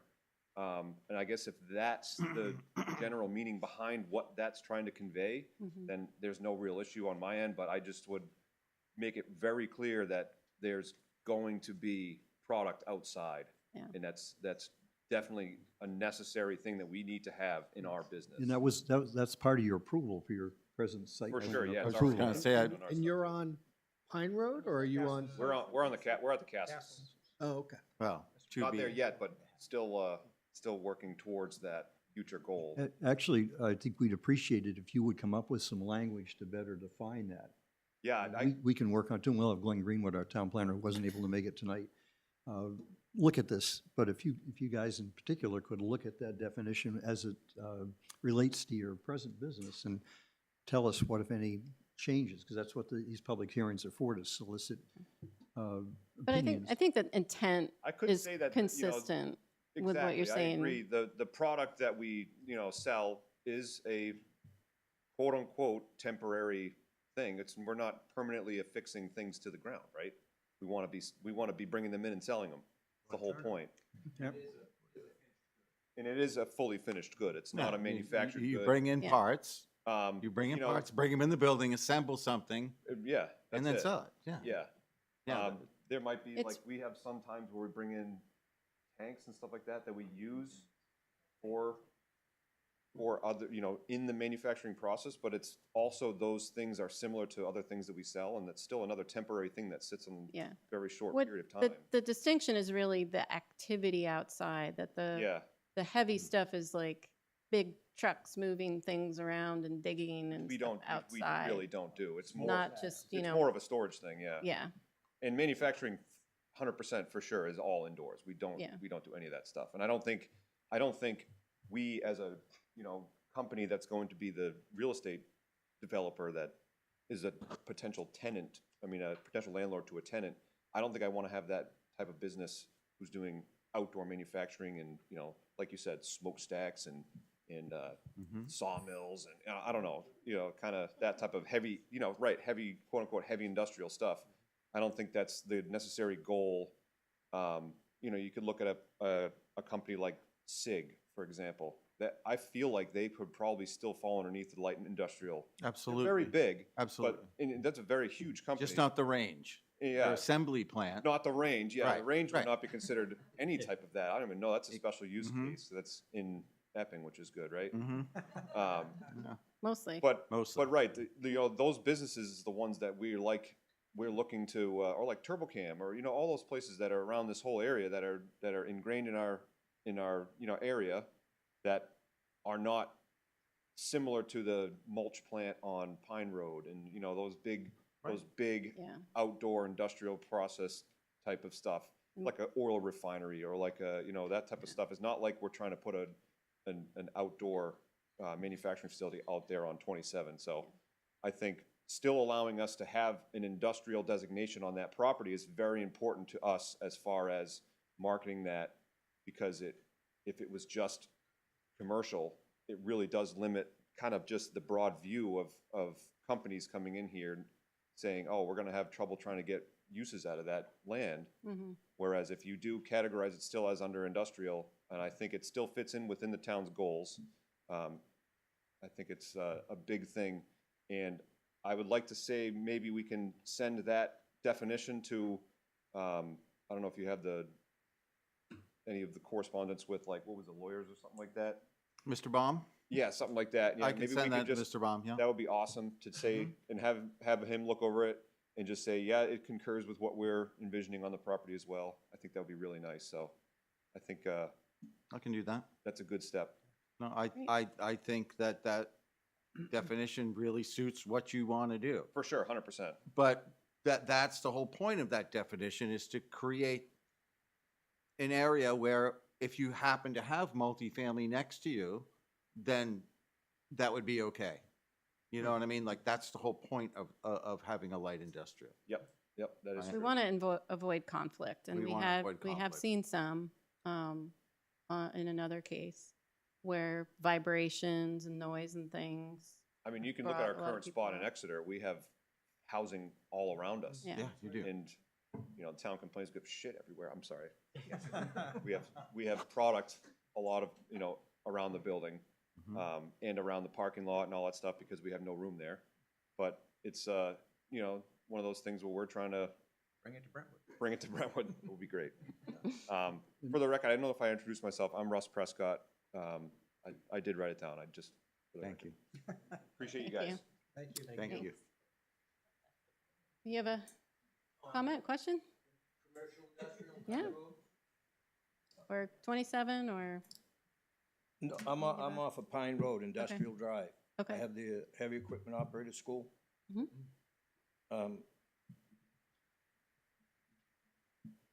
Excuse me.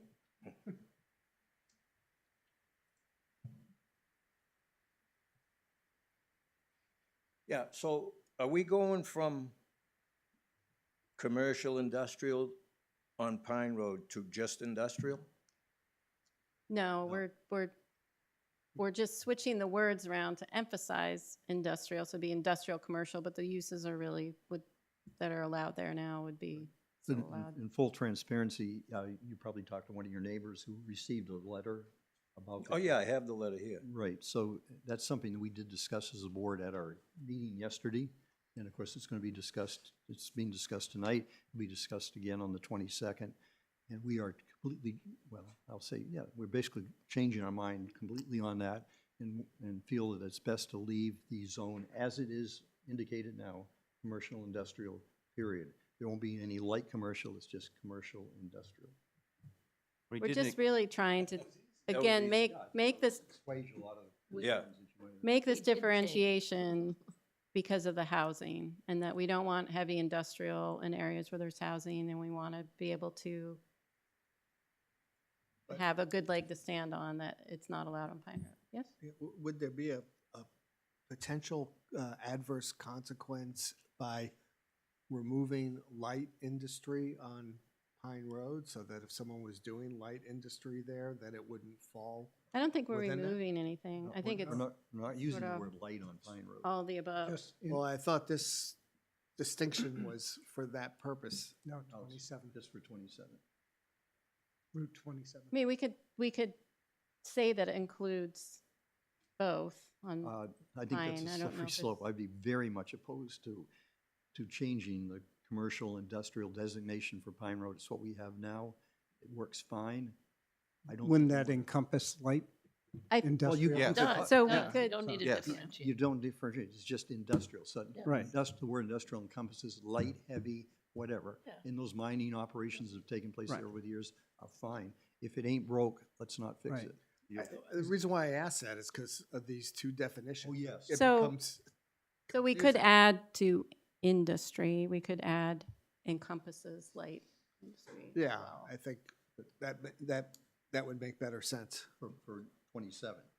Well, no, I mean, to the extent that there was gonna be some distinction here, then I think it should be clear that Pine Road includes industrial, which includes light industrial, and also includes commercial. I just think Yeah. it's, if you leave it as commercial industrial, there's no restrictions. Well, that's true until you start using the term light industry. I see if And we then it put that in the becomes- definition page.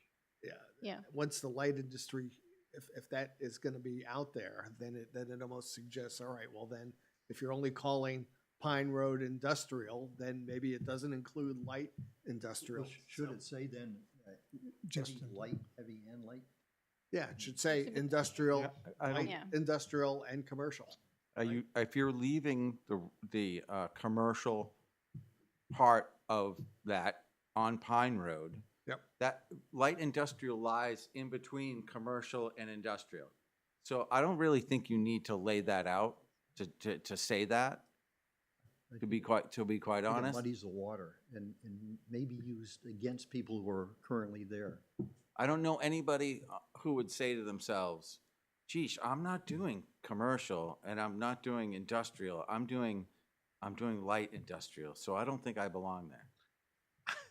Just, You know, yeah. it does, it does, it does. So the way we're achieving no housing within the industrial commercial zone, Mr. Greenwood crafted this. Yeah, I think that makes Okay, sense. yeah. So you Got the agreed. wrong I, word. I would agree with what, Glenn Yes. had drafted, sure. No, come on. Now you're going from commercial industrial to industrial commercial, Correct, sir. right? Yes, we're Yes. just trying to emphasize. Yes. Okay. Yeah, these aren't the droids you're We- looking for. we- We did want to avoid a consider- situation where somebody comes in and says, hey, the law allows me to build multifamily.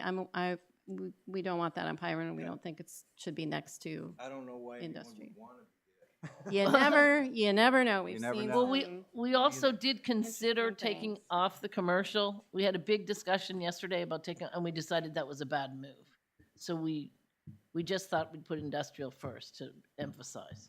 Really, our goal is to eliminate housing from that area, and as long as we can achieve that goal, We're trying to That's the expand point. businesses, not constrict, so. And all the community surveys emphasize that people want reasonable business in Brentwood. And so to try to further restrict it, muddy the waters with other weird, different, I shouldn't say weird terms, different terms, is kind of counter to what the public has expressed that they want to see happen there. It would also be kind of ironic if we were passing a workforce housing ordinance and then limiting businesses development in Brentwood. It would be kind of ironic. The 80s. And also the order they were in, we were sort of thinking industrial, commercial on Pine, commercial, light industrial, multifamily on 27, and commercial, multifamily on 125. So it's pretty clear what we're emphasizing. Well, and what we're emphasizing. Yeah. Okay, so I think we want to continue this, but any other discussion on the zoning?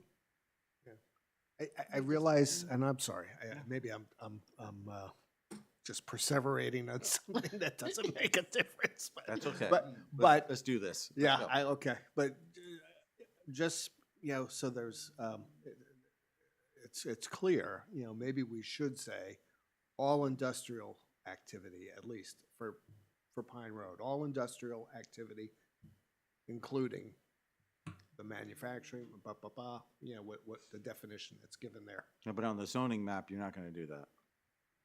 Oh, you mean in In the definition. We the just- definition it's- itself? I don't have a problem with making it clear that industry is a blanket, or, a larger term. Light industry sits underneath that, so industry Right. includes, just need to say it includes light industry, Yeah, or both. so, Sure, within the definitions of standards, we could Well, definitely. there's a couple of us that feel the exact opposite way. I'm just wondering if maybe we should just put that to vote, whether we want to have all the industry, like, we The think it devil's- muddies. The devil's always in the details, and Yeah. so we just want it clear that the people who have invested in properties there that have viable businesses that have never been a problem, and there really haven't been any problems on Pine Road or on 27, leave them alone. But Bruce, I think that with the issue that Paul raised is Oh, I like that that. by No, I- adding a definition for light Yeah. industry, just to be super clear, Oh, no, I'm not. it's allowed Mm-hmm. on Pine Road. I mean, I think intuitively what you were saying earlier, Mark, makes sense, but you just get some person who isn't Some thinking. lawyer. Right, right, who is He not thinking intuitively, and then suddenly, it becomes Yeah, a or you don't problem. even need the definition, and you could have the definition somewhere else. You could put industry, all, all industrial, or something like that. So I can make a motion to continue this hearing until the 22nd, and again, invite anyone in the audience, any abutters, any townspeople to bring forward some additional language specifically on this commercial industrial area, please. I would just say, if you do have thoughts between now and then, it would be better to try to reach out to the planning office so that we can have, Glenn look at it and have some thought before we're doing it live, because we will need to vote. We have state deadlines to get things on the ballot, so we'll need to vote at the next hearing. I think Kevin can send a letter to the planning office here. Right? Okay. I'll second Bruce's motion. Okay. Anything else before we vote? To I'm sorry, continue. what are we voting on? We are now? continuing the hearing Continue. for the zoning amendments until January Yeah. 22nd. I 7 have a PM. first and a second. All in favor? Aye. Aye. All right. Multifamily. Okay. So, again, the state law, thank you. Thank you. Thank you. That's Good. We Thank didn't you. get your Thanks for name. coming. Sir, what was your name? Yeah. He wrote it down. Ralph, okay. Thanks. Thank you for coming, Mr. Ray. So on. Thank you. So state law now requires multifamily to be allowed in commercial districts. We're also thinking about workforce housing at the same time and legally being required to provide opportunities.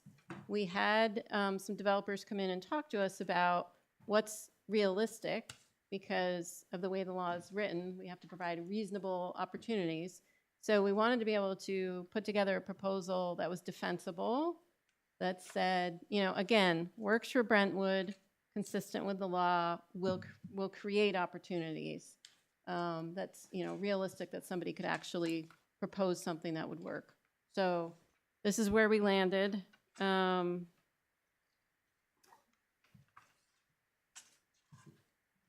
me see. I mean, I think the main thing is 6 units per buildable acre, 8 units if there's workforce housing. And we do have a couple examples here. Those are just conceptual plans. Wayne, would you like to come up and talk about those a little bit? And the intent here is just to give an idea to people, because we're just talking numbers, but what could that actually look like? Yeah, so for the board, what I did is I looked at a lot that probably everybody goes by all the time that's been cleared next to Tractor Supply. That's a piece of property that is in the commercial, industrial, multifamily, all kinds of zones right now going through this. So when we look at this piece of land, we've already done the wetlands, we've done functions of values, we've done all the soils, so we know what's out there. So what we did for the board is we took a look at the total lot area out there is 20.24 acres. On that lot, there's 8.31 acres of wetland. There's a floodplain on there that actually takes over 1.8 acres. So looking at your new regulation, the net usable land of this piece of property is 10.14 acres. So because there is no sewer in the town, we have to look at lot loading. So how many gallons per day can that piece of property that you have in front of you, how much can that handle? So going through all the soils and everything, we went through, and it basically comes out to that this piece of land could have 162 bedrooms on it. So what we tried to do is the 2 different areas that you have in front of you. So we did a garden style apartment. So when we looked at this piece of property, because of the shape of the lot, because of the wetlands and everything, we were able to put in 3 garden style buildings, which would have 24 units that is allowed by this new write-up. Each of those 24 units had 40 bedrooms in each one. So what you're seeing on this garden style concept is 60 units and 100 bedrooms. So as you drive, if you look at that front building, basically from the driveway going into Tractor Supply almost to the edge of the clearing, that would be a building that takes up that width. We sort of showed you down in the right-hand corner what that elevation, because you're allowing a 2-story building is the maximum too. So when we look at that, So when you're going two-story and you're trying to get 24 units and you're trying to, it's a large building. So we're looking at a 207-foot long building that's 86 feet wide to get those amount of units. So I tried to look at it. That's pretty close to what Highland Hardwood's building that you see going along that front. It's basically that size of a building, but having 12, basically 12 units facing the road. And so, so we sort of laid that out, garden style, try to give the board an idea of what that would look like as a concept. The second plan that we did for you was a multifamily building. These buildings that we're showing you, meeting your maximum allowed units, 8 units per building. With that, they would be 2-bedroom units. So we're showing 60 units again, which equals 120 bedrooms. In both of these cases, we did not have the land area to be able to get 8 units per, like, using the workforce calculation, because we just ran out of land area. So these are just showing the 60. If there was the 8 workforce units on each case, it would be 80 units. We just can't fit it on this lot. So it's just 2 scenarios so the board can see, you know, on the multifamily, we're using the 35-foot height requirement that's allowed by zoning, so it allows you to get a garage under. It allows you to have units that, you know, a unit that would be uniform on top of that garage.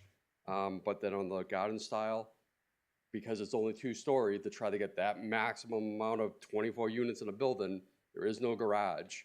It's basically, it's a garden style exterior parking.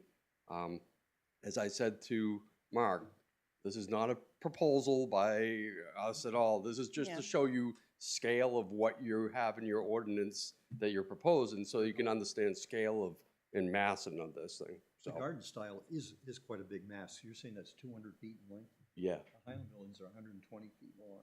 that's it? They're 60 by 120s. Okay. So this is be quite a big mass to look at. Just, if you Yeah. want to take a ride by Highland, you can see that. And that's a pretty big building. All those buildings are the same size. Well, and that's what I looked at, you know, that's why I wanted the tractor supply to sit there next to it, and you can, and everybody knows that Yeah, the with size it, of that. it's larger than the tractor supply. They get 24 units at 2 stories. So, This So- is excellent. yeah, so that's just so you can see scale, basically. Thanks, Wayne. We did talk last night about striking the 24-unit max, thinking that,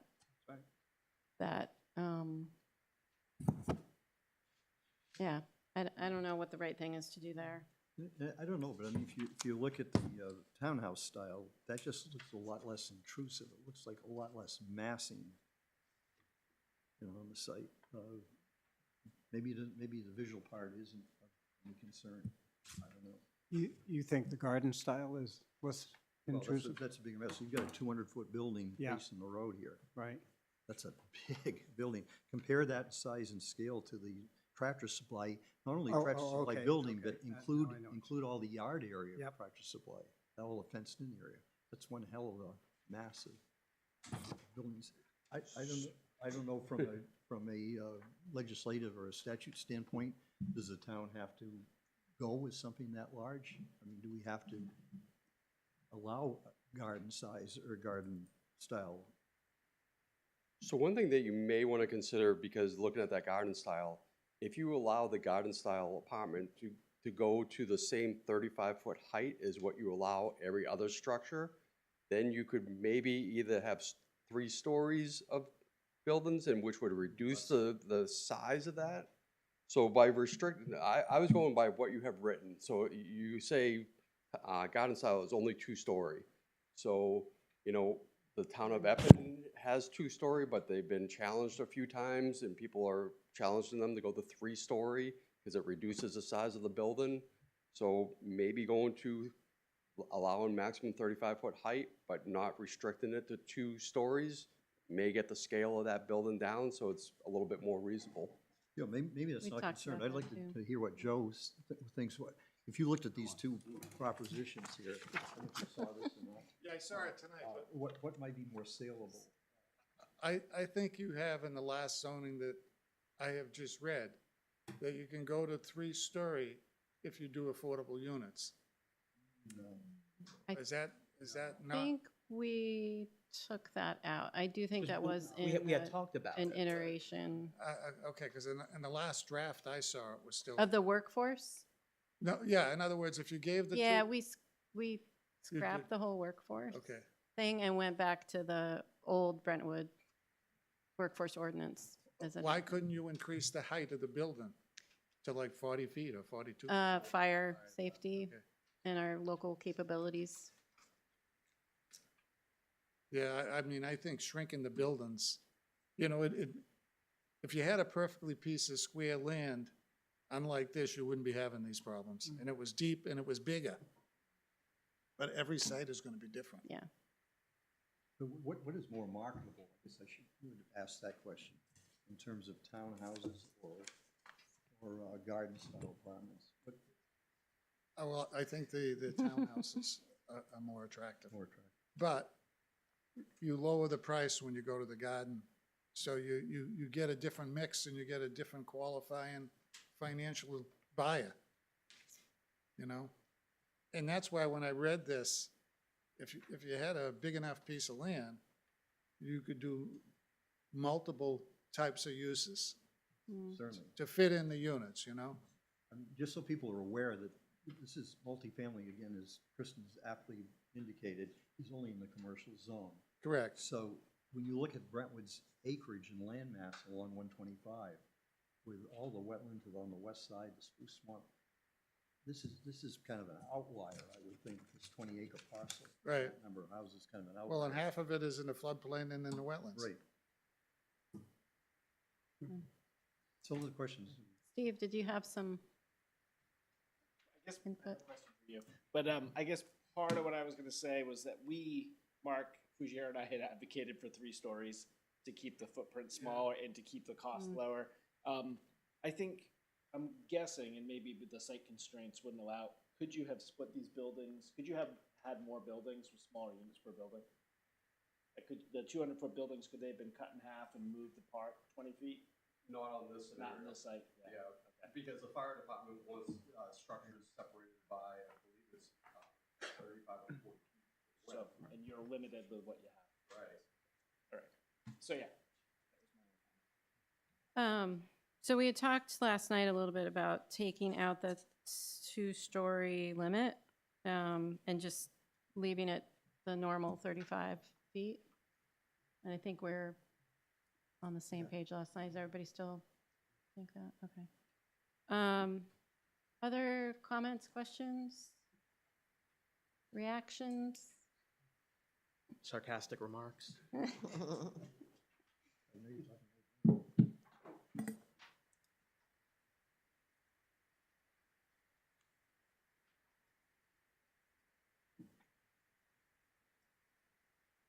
Caleb Labby, 12 Shannon Way. Thank you, Chair and Board, for taking my public comment.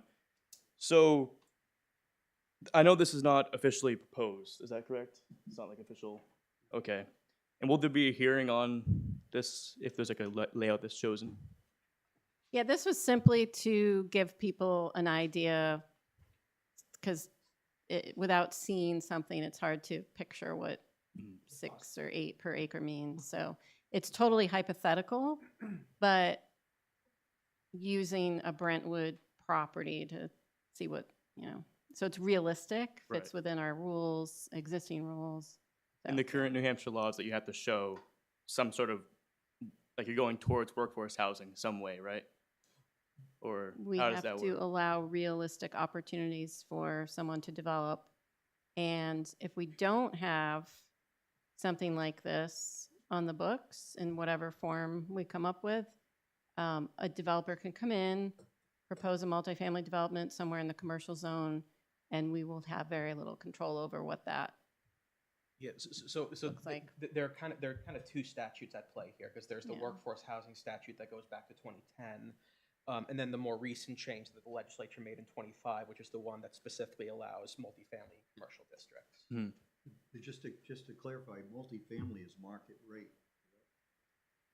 Well, but we can have we have a bonus, basically density Right, bonus but it's essentially for market workforce. rate Where, Yeah. where the workforce has a, well, workforce housing has to be something, a dwelling unit of less than $430,000.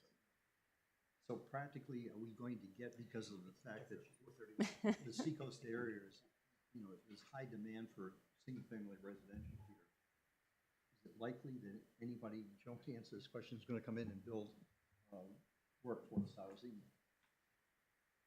I kind of don't think so. Right. Well, How many of these units on this proposed hypothetical plan are workforce? Zero. So that would make this, Well, I'm saying your regulation that you have, you say in 6 units per acre, so I can only fit on that plan 6 per. If I could fit 80 units, then I would have to have workforce. But that lot right there does not, you can't even get over 60. Septic probably wouldn't allow it, right? Septic would allow it because you can go up to 162 bedrooms. So basically, you could fit the buildings, you could get that on there. Yeah, but that might vary if we change the height to 35 feet, right? If you change the height to 35 feet, you come a lot closer. and that, that's, doesn't mean that you couldn't make some of those work worse. You, you were just maxing out the, yeah, yeah. so are these workforce housing that's being proposed on 125 or no? These are multifamily. This particular example, no. But the New Hampshire statute only wants workforce, they don't care about multifamily, is that correct? No, the No. They want both. They want both, okay. The statute says you have to have an opportunity. Mhm. So what we're, reasonable. what we're doing is looking at these things together. So there's the multifamily and commercial. So we have to allow that. Actually, it's preempted the day that goes into effect, I think this coming year. July. It's July 1st, by state law, somebody can build multifamily and commercial. So we want something on Got the the books date addressing that. Circled on your calendar there, Joe, right? And then to address workforce, what we're saying is, one of the ways that we're doing that is giving a density bonus. So if you're building, you can build 6 units typically, but we'll let you build 8 if 2 of those are workforce housing units. So it's an incentive to the developer to provide workforce housing. Okay. So multifamily just in commercial zone, but workforce can be anywhere in town exclusive of the Pine Road. Right, okay. And is there any other, besides 125, is there any other proposed places that are trying to encourage workforce housing? On 27? Okay. I just feel like the 125, having this many units is dangerous. I mean, there's literally a bill in the New Hampshire House right now to regulate the speed on 125. It's a pretty dangerous road. Coming out of tractor supply, I mean, it's pretty sketchy. And then having,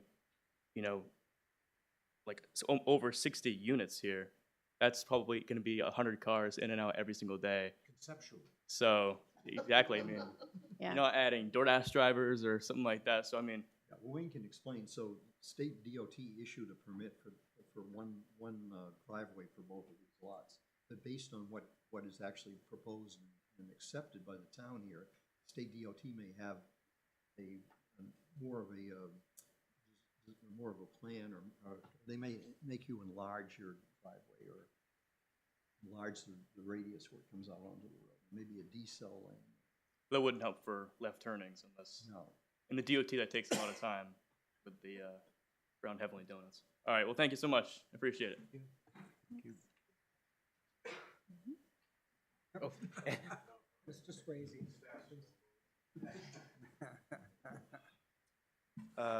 Nate Swayze, 46 Old Gordon Road.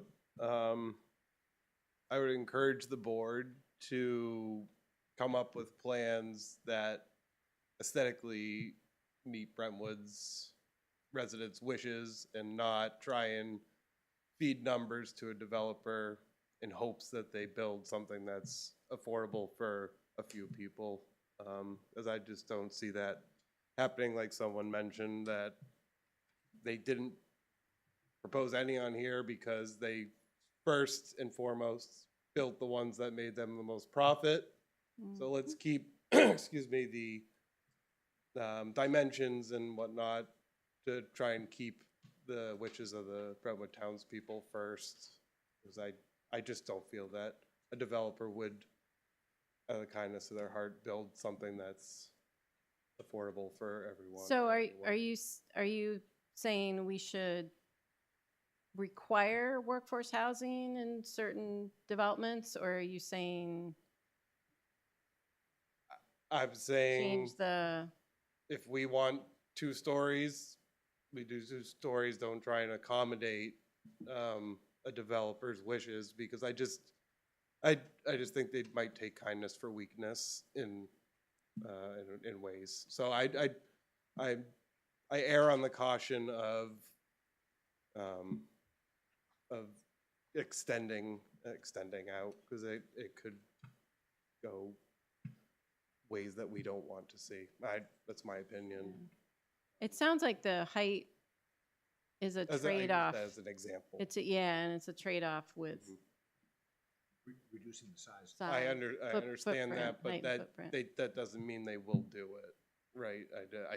They still might build it tall and wide. No, because they can only put an X amount of units on a particular acre.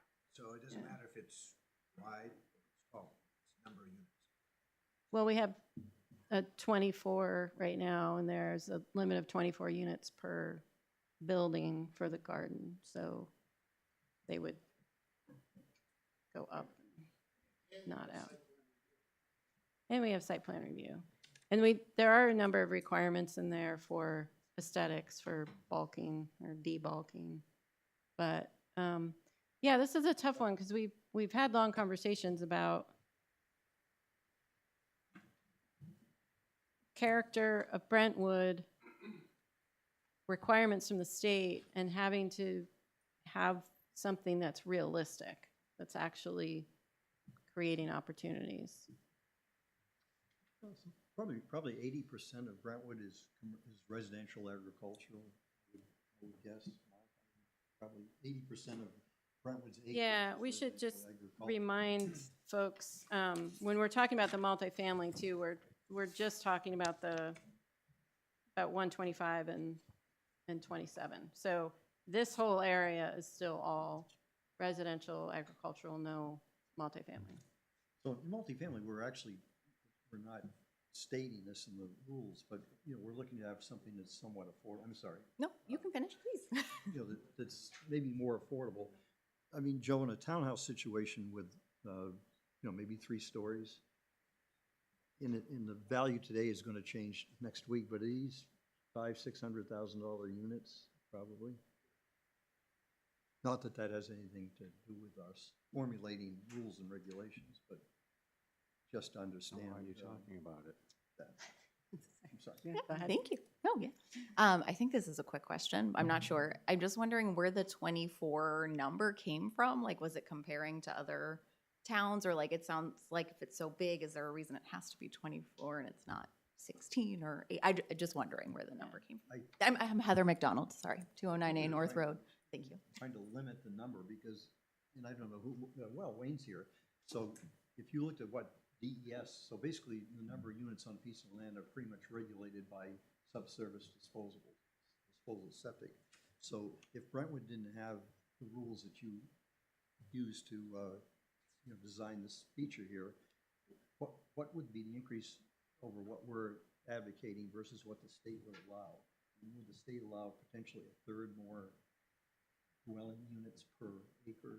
So with that piece of land that I'm showing you, that you could have 162 bedrooms. So we're only able to get, I think on one concept, 100 bedrooms, and on another concept, 120. With our calculation. So I think the point is that Brentwood is, through these proposed regulations, is trying to tamp down the number that you could possibly have if Brentwood had no regs at all, and just let the state decide. That makes sense, sorry, thank you. But is there a reason that we're not tamping it down more? Just wondering. Yeah. I don't, I'm not a builder, but I'm just wondering, Yeah. is. And Steve maybe can Yeah. talk about where the 24 came from, but we're trying to still have something that would create an opportunity for something to be built. If we tamp it down too far, we're basically saying we're not allowing something that we have to allow. So it's So there was the question about threading where the needle. 24 came for the garden style Yeah. apartments. So in one of the conversations we had here, when Mark and I were both here, we talked if it was like a central corridor garden style that you could do, and it was 2-story. You could do 12 up and 12 down, and there would be some marketability that if they were rented, might actually be somewhat affordable.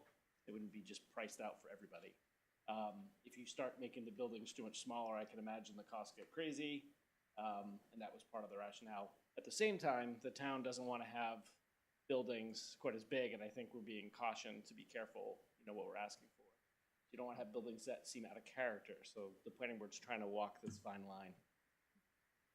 I think, part of what we're looking at and what the state has done is said towns like ours have been too restrictive.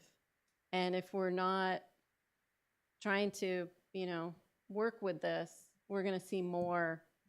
There are other states that have said you have to, in certain areas, you can't have 2-acre lots. You have to have 1-acre lots, things like that. So, and we've gotten feedback, again, from the community that people do want some different options, some opportunities, some more affordable things so that people can stay in the community, that kind of thing. So it's, go ahead.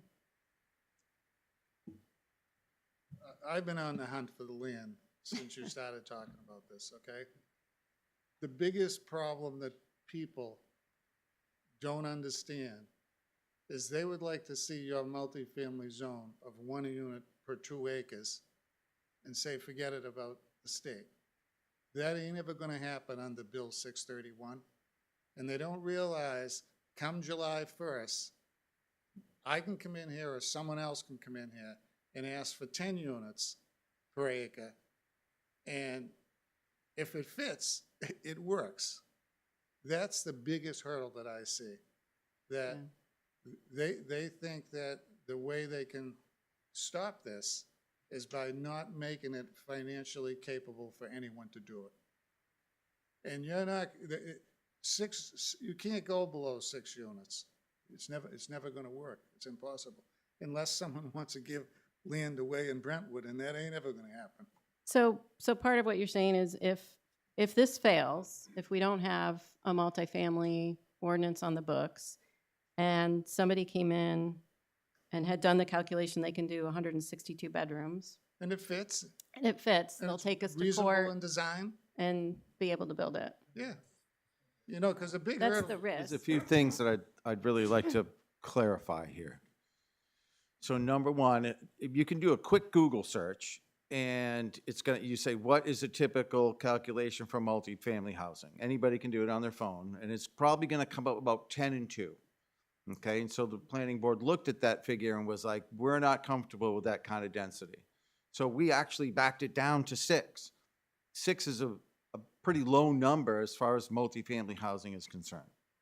So second of all, let's sort of clear this up of people just coming in and saying, I can do this, and then they can do it. Well, they can't. So first of all, they'd have to submit a plan, and that would go before site plan review. And then the planning board would have to deny that plan because that is not allowed in the town of Brentwood. That particular developer would have to take that and go, that isn't fair.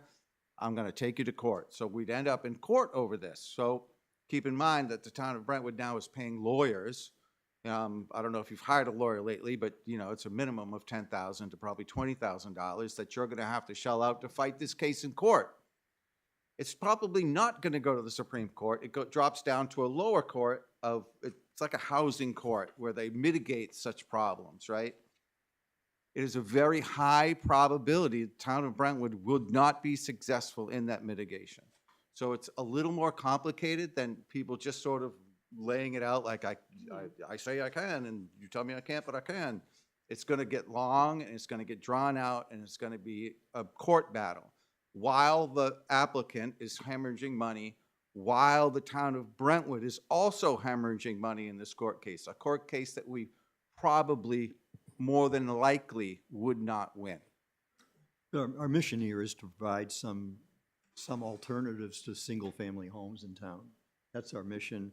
So by formulating the ordinance that we've had great help in formulating here, it seems like the best of both worlds. It allows some options for alternative type housing over single-family, but it doesn't open it up to what I would call unregulated development if you're talking 162 bedrooms on this property. So It's all about compromise. I have a question. Did we, I've been to a couple of meetings where Mr. Falzone was there. Did we come up with the 6 per acre because he said nobody would do it for less than 6 per acre? Is Well, that where we I think our consultant that said number? nobody would do it for less than 10 and 12, or even more than that. Okay. Yeah. So, I mean, that's how we got there. So Mark's correct in saying we've kind of gone as Low low as we can go. as we can pass the red face test. I'm just thinking of people, you know, that think it's gonna stay similar as it is now. This is so much more. Ms. Johnson. Would it be more reasonable or possible just to go back to the state and try to get rid of it? Eric This is Eric a- Turr is your state representative, and Melissa Litchfield is also a state On the day that representative. it was signed, I think 60 other bills were signed, so it doesn't seem like it was a priority to sign it. this is- They just signed the thing. No, It actually, it so is. for the governor, this actually was a very high legislative priority for her. Okay. It was a high priority for her as well as both houses of the legislature. And so the prospect of it being repealed, especially with the same legislature and the same governor, is just not feasible. There's a bipartisan coalition, people on both sides for different I reasons. think it's a good idea. I think it doesn't really accommodate like the type of, you know, infrastructure that we already have in place here. You Yeah. know, like if it had said like, you need to do this within like a half a mile of a bus stop, or, you know, within 50 feet of this, or it just seems like they're like, people need It's to a fill in all one this size houses. fits all, and that's the frustration that you're seeing in a number of state legislatures, where they feel that local zoning's too restrictive, so they're just preempting it. Unfortunately, I mean, I think we all agree, regardless of what we would do, don't like the state did this. But Right. but you're right, it's not fair. Not going to be undone anytime soon. Yeah.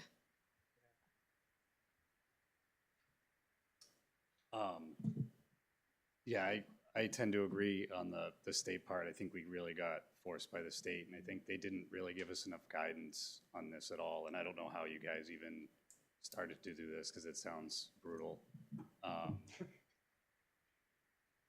You know, I think the biggest problem with just saying like, oh yeah, commercial is gonna be multifamily, is you end up with these islands of denser development Mhm. without saying like, oh, well, let's take, you know, not that we, you know, I'm not sure Brentwood really has a place to do it, but I know we have like a town center zone. I don't know exactly all the details on it, but like, okay, let's start there. And okay, that can be denser. And then maybe, you know, you actually get some mixed use development in there or something. So it's actually like something that's good, instead of just this scattered mess that we're gonna end up with of denser developments, where we've already sort of seen, you know, with, you know, Three Ponds, for example, you know, that's a lot denser than a lot of other areas, but it's really an island of like, you know, that was a, you know, a farm and then a campground. Like, come on, like, so I really think like the state kind of screwed us and didn't give us a real good opportunity to do this the right way.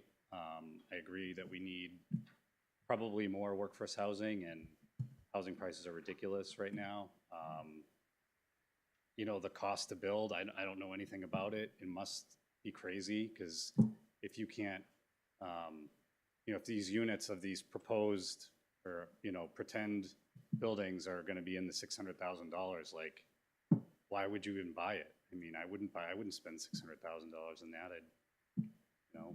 Well, right now we have new homes in town that are for sale, have sold 1.6, 1.7 million. Yeah, which is just insane. I mean, they are like, you know, 2,000-3,000 square foot homes, but still, It's crazy. yeah.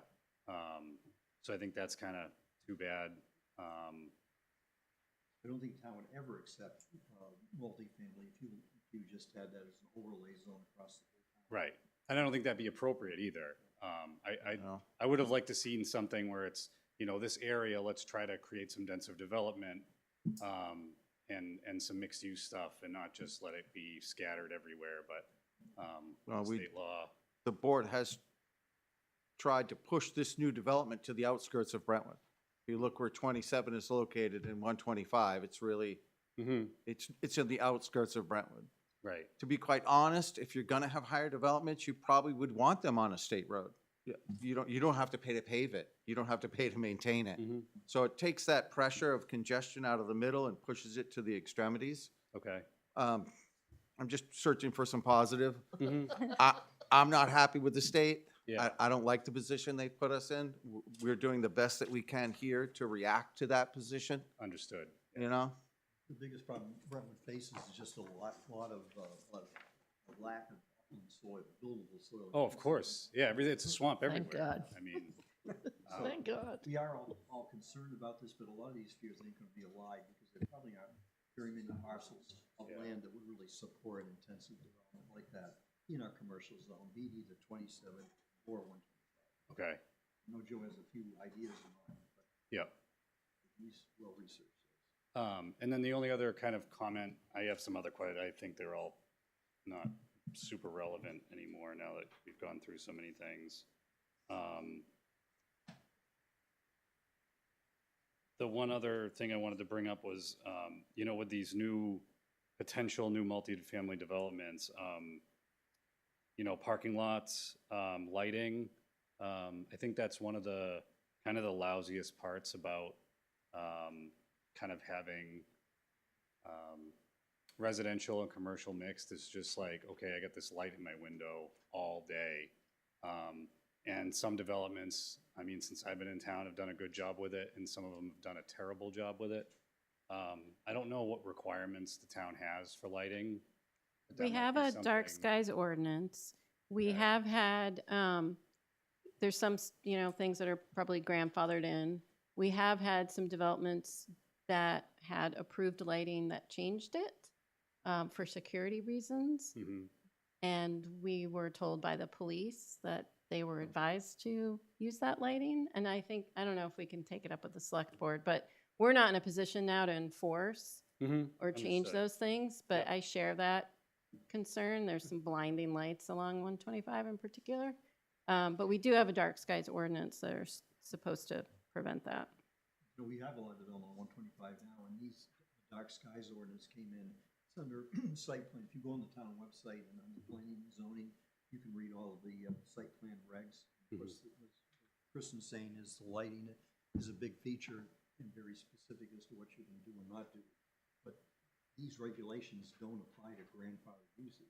So a lot of those old businesses on 125, unless they come in and want to change the use or add to them or demolish and build something new, the town can't go back. Of course.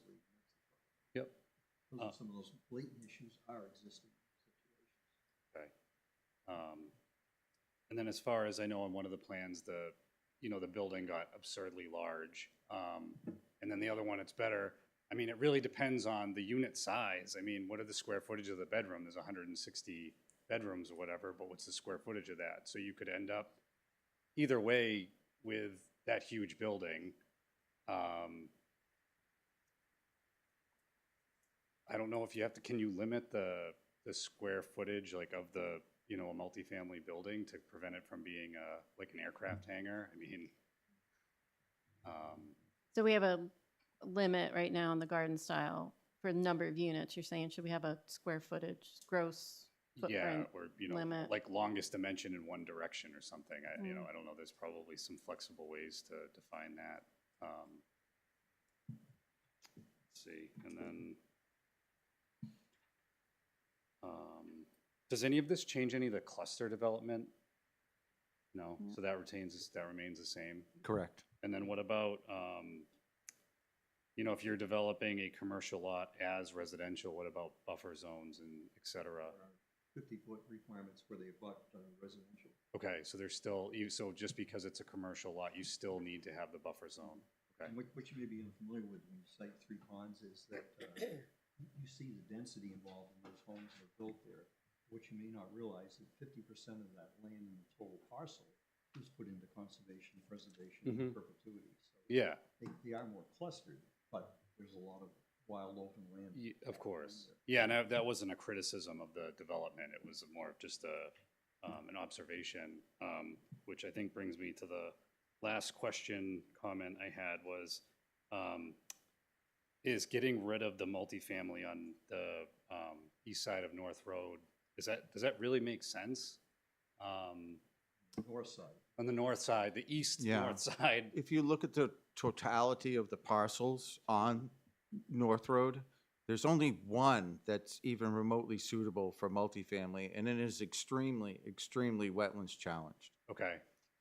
There's Is just that the really, one that's like behind? it's right next, if you're looking at the nursing home, it's just to the left of the yeah, nursing home, okay. and it has a weird 50-foot right-of-way that kind of goes Right, like that. yeah, I'm familiar. Okay. Yeah, that's like the only really the parcel left. And as previously stated, we really want to push this higher density to the outskirts. Okay.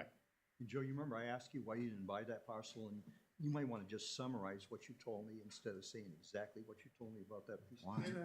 I don't think we need to I think get that's in. necessary. Yeah, sorry, Joe, I don't think we, Not we, the comment that you made, but just the fact that it's wetland.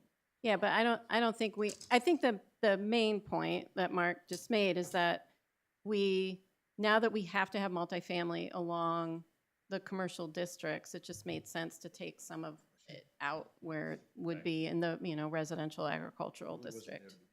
Sure. Yeah. Yeah, I mean, if there's nothing to develop, I mean, it doesn't, fair enough. Yeah. My thought was just that there's already kind of denser stuff over there, like why? But I guess if that's the last lot, I mean, it doesn't make a whole lot of Yeah, the existing multifamily ordinance that we have, we got out the maps one night and realized that there's really nothing that could be done under that ordinance. So we were already also looking at this ordinance before the state law changed. Yeah. Excellent. Perfect. Thank you.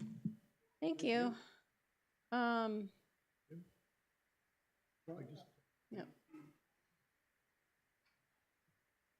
Jim Hazard, Mohawk Lane. I know you asked me to come and help you. Probably gonna wish you didn't have me come. First of all, thank you. When I saw this, wife called a realtor. Right, sign was in front of my house. I was looking at a proper house in Fremont because I'm like, oh no, it happened in Brentwood. The surveys I've read, you guys know this as well as I do. If you put this up anywhere, right, they're gonna all vote no. They're all gonna vote no, right? Because, okay, I live here. I'm not a developer, so I'm just telling you like what the community, when they say, this is what we don't want, right? Now, if it was maybe half the size, fine. But anyways, it's just, and if this is the best you can do, this is the best you can do.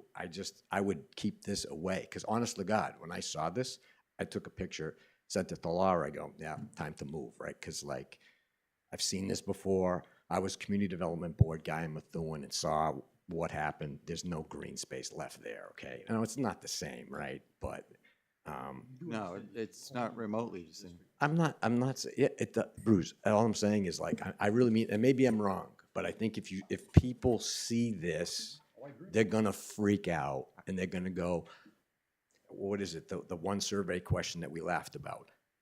I told you no the last 4 surveys.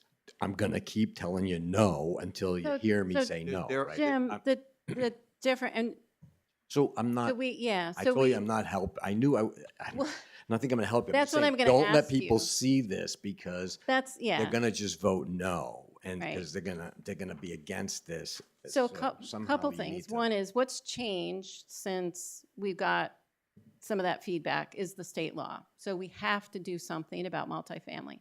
My fear is if this fails, that we are open to somebody proposing something likelier than not, given the market, it's a And desirable like I said, community.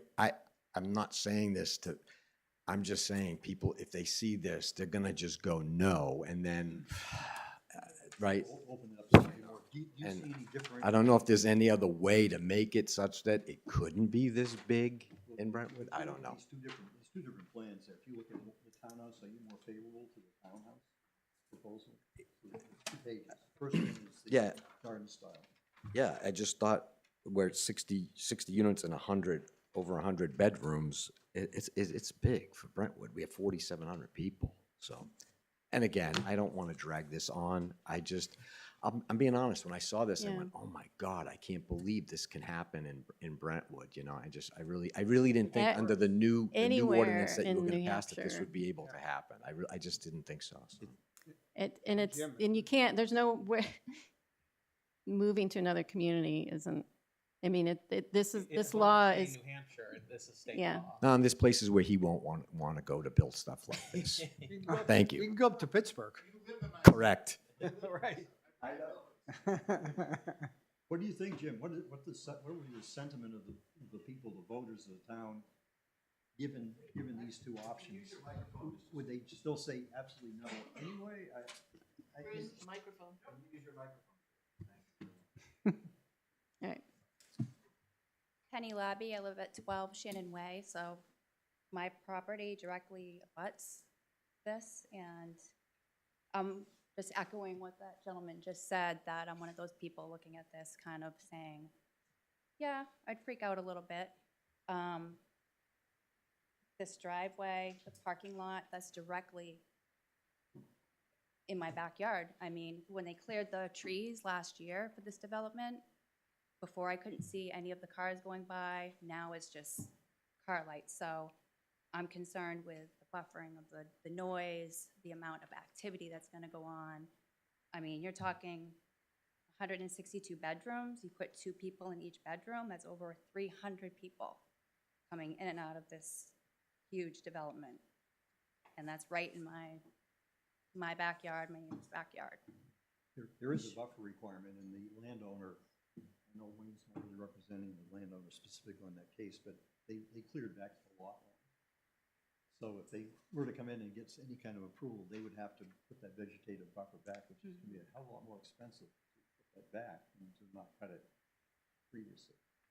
Yeah. So there would be some, but it would be minor.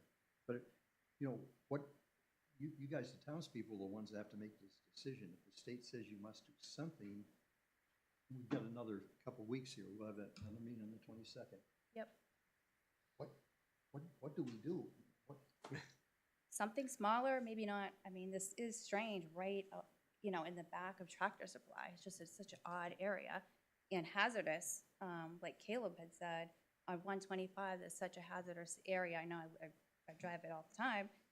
And the amount of cars coming out of there, if you put in this large development, it's going to be very, very dangerous. The state may just- even force them to put a turn lane, do something different, like at Yeah. South Road. No, that's not the town's. Yeah, it's just, for me,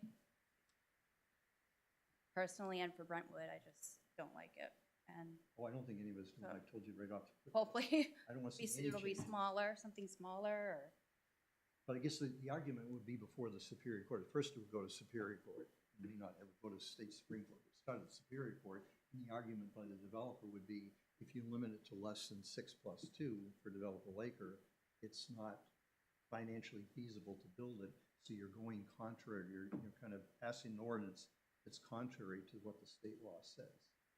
I mean, it's the old. And it's deliberately contrary. Deliberately Yeah. contrary. maybe go back to the state and try to fight it like someone else had suggested.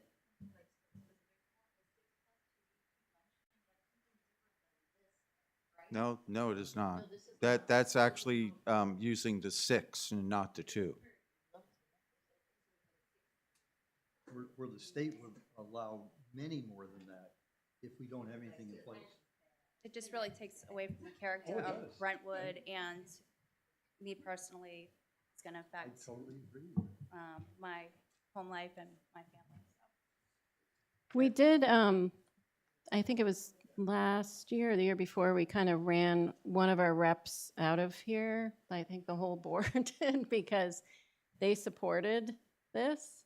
And to us, it seemed contrary to providing local control, but, And just to clarify, that representative was Josh Yokella, who is no longer. Who's no longer. Who's no longer representing but, Brentwood. yeah.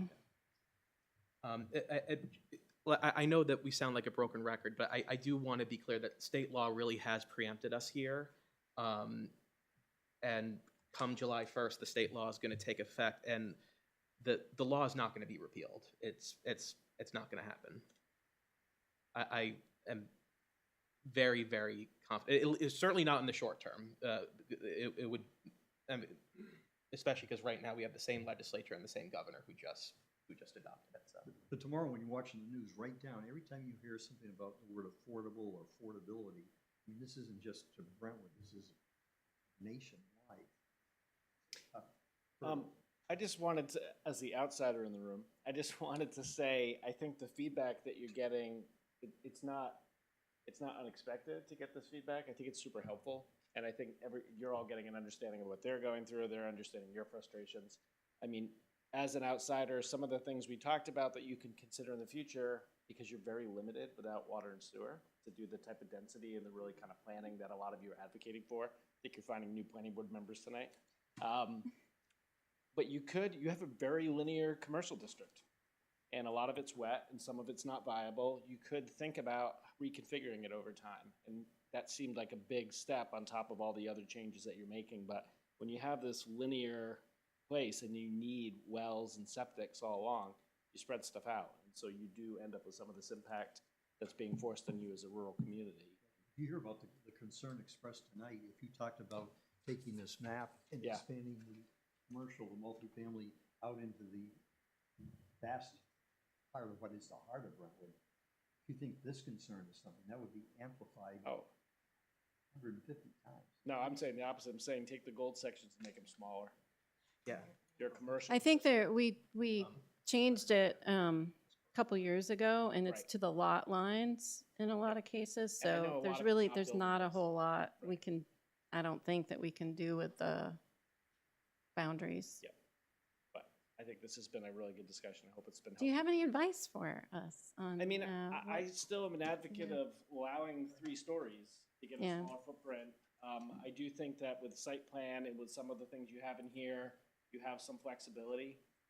But I do think that a lot of people aren't going to like seeing a building that's bigger than even a duplex. So anything that you provide, people are going to be maybe unhappy with. I think to Bruce's comment that there's some landscape buffering and some other stuff that isn't shown on this plan. This plan was really just done as a favor to the town to kind of show what's possible to fuel the conversation. So I think it was really helpful to highlight some of these things. But I'd go up if you keep it to 24 unit max. I'd give them. Have you seen towns limit the gross footprints or linear?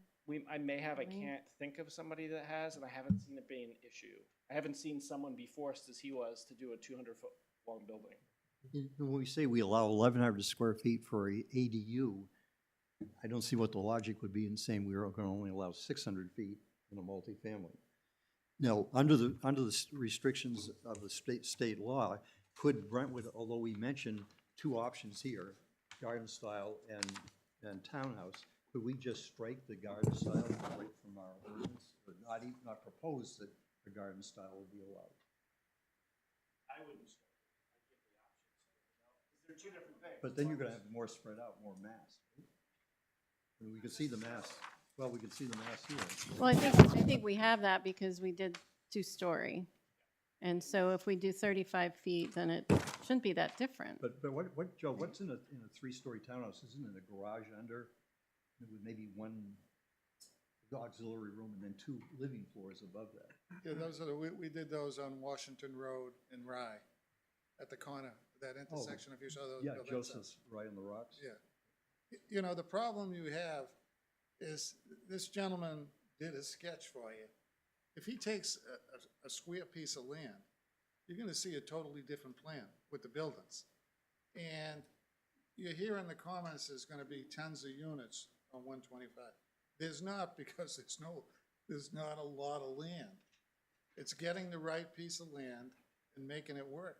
And you're not gonna know that until someone comes in and says to you, will you allow, you have that regulation, you gotta get a permit to say, hey, this is a good site. But this is a tough piece of land, and that's the best he could do with it. But you get a really good piece of land, it's gonna be more profitable to do maybe 6 townhouses in a row. That's how you sort of gotta see where it goes.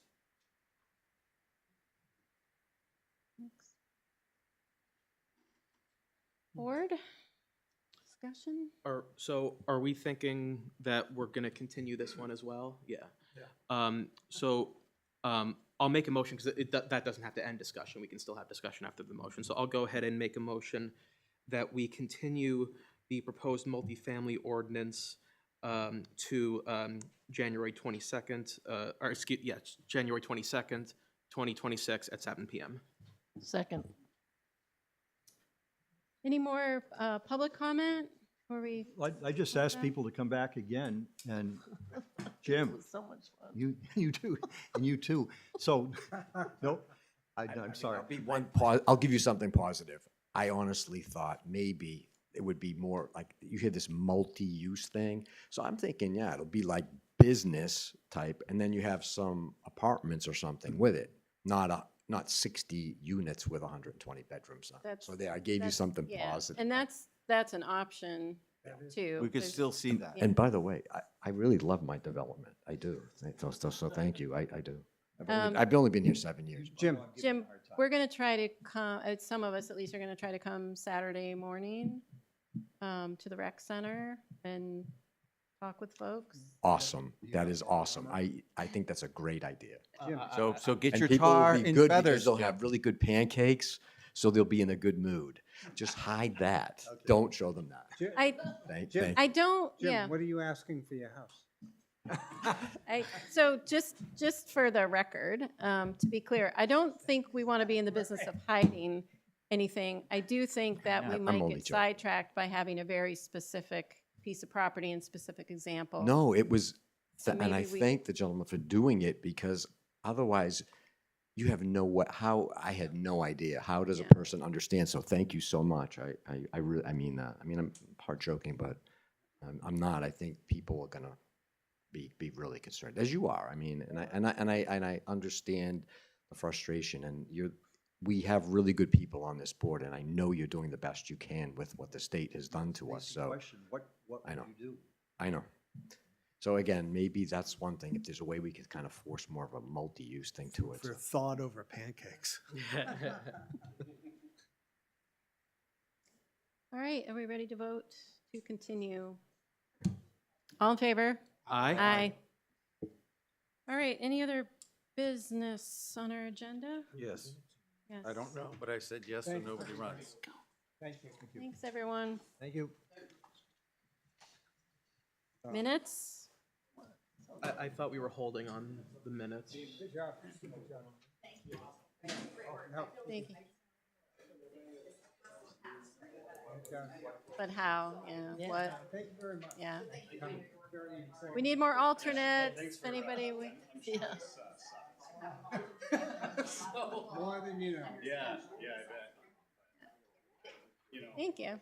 I'm gonna vote for whatever you guys come up with, because I know the consequences. Should we just go ahead and Adjourn. I'll make a motion to adjourn. No, there might be something else on the agenda. Hold on. So the only I need minutes. I need a motion from, there's still stuff on. Can we, let's pause. Could we, we're still, can We're, you- we're still in session, guys. ADU, what the state approves, it's 950 livable space. I think you can get a garage. Yeah. A breezeway, large deck. If you can get this thing up to Brett, 1,500 square feet. We gotta wrap up, sorry. Wrap up and go home. Okay, other business? we have the updated voters guide. I wanted you guys to take a look at that. That's what I'll be bringing to the breakfast on Saturday. What do we? I know the zoning map is incorrect. There's still some changes that need to be made there. Oh. Steve leave? He might have run out. Yeah, I don't. I think so. Yeah, I will not have the updated map. Well, that's the only thing I Yeah, really have. keep it, because most people will get down the weeds of it. Well, okay, do you, this, yeah, Yeah, yeah, and that's different right there. And we're probably adding, Wayne, thank you. 27, light industrial, right? We and. did talk about that? And 125 both would be light. 'cause And it's- 125 to light industrial, commercial. We do now. So we're just saying, let's, I don't want to, I think the thought there is we don't want to limit our possibilities of commercial development, of industrial and development within the 125 Yep. corridor. Until we, Sorry, it's late. But not keep it thinking light. properly. until we really come up with a definition vote on it for light industrial, should we just call 125 for purposes of the breakfast commercial? No. Just commercial. We have You a can call it definition. whatever you want in your conversation, sir. We Well, talked about that this evening. Well, I'm Yeah, sorry, we did. light industrial in 27, we're just going to kind of soft pedal that. 25. We did, because Okay. it's commercial industrial right now. So we're not removing industrial, but we're lightening it. Okay. This map is inaccurate, it doesn't have Tanya Way on it. Sorry. That's all I got. It's All too, right. yeah, you're not in tomorrow, right? So we can't get the map Yeah, from them in time. Okay. What do we have, minutes? minutes. I'll make a motion to approve the December 18th minutes. I second. Any discussion? All in favor? Aye. Aye. Abstentions? I have no idea what you just said. Did you She abstain? abstained. Anything else? Do I need to sign something for the Prescott extension? No, I actually asked Glenn. I've already actually done it. I might have to change the date. But I said, does the chair have to sign that? And he says, no, not typically, as long as the board votes on it. Okay. Can we adjourn then? I make a motion to adjourn. Is there anything else? Sign appointment slip, you did that? Yep. We took care of the extension request already during the meeting? Prescott? Yeah, yeah, we did that. Yep, we did that. Okay, so we got a motion to adjourn by Mr. Ramsdale. Do we have a second? Who for second? Doug? Second. There you go. All in favor? Aye. Please turn off your microphone. That's, we're gonna call it 9:45. Yep. Yep.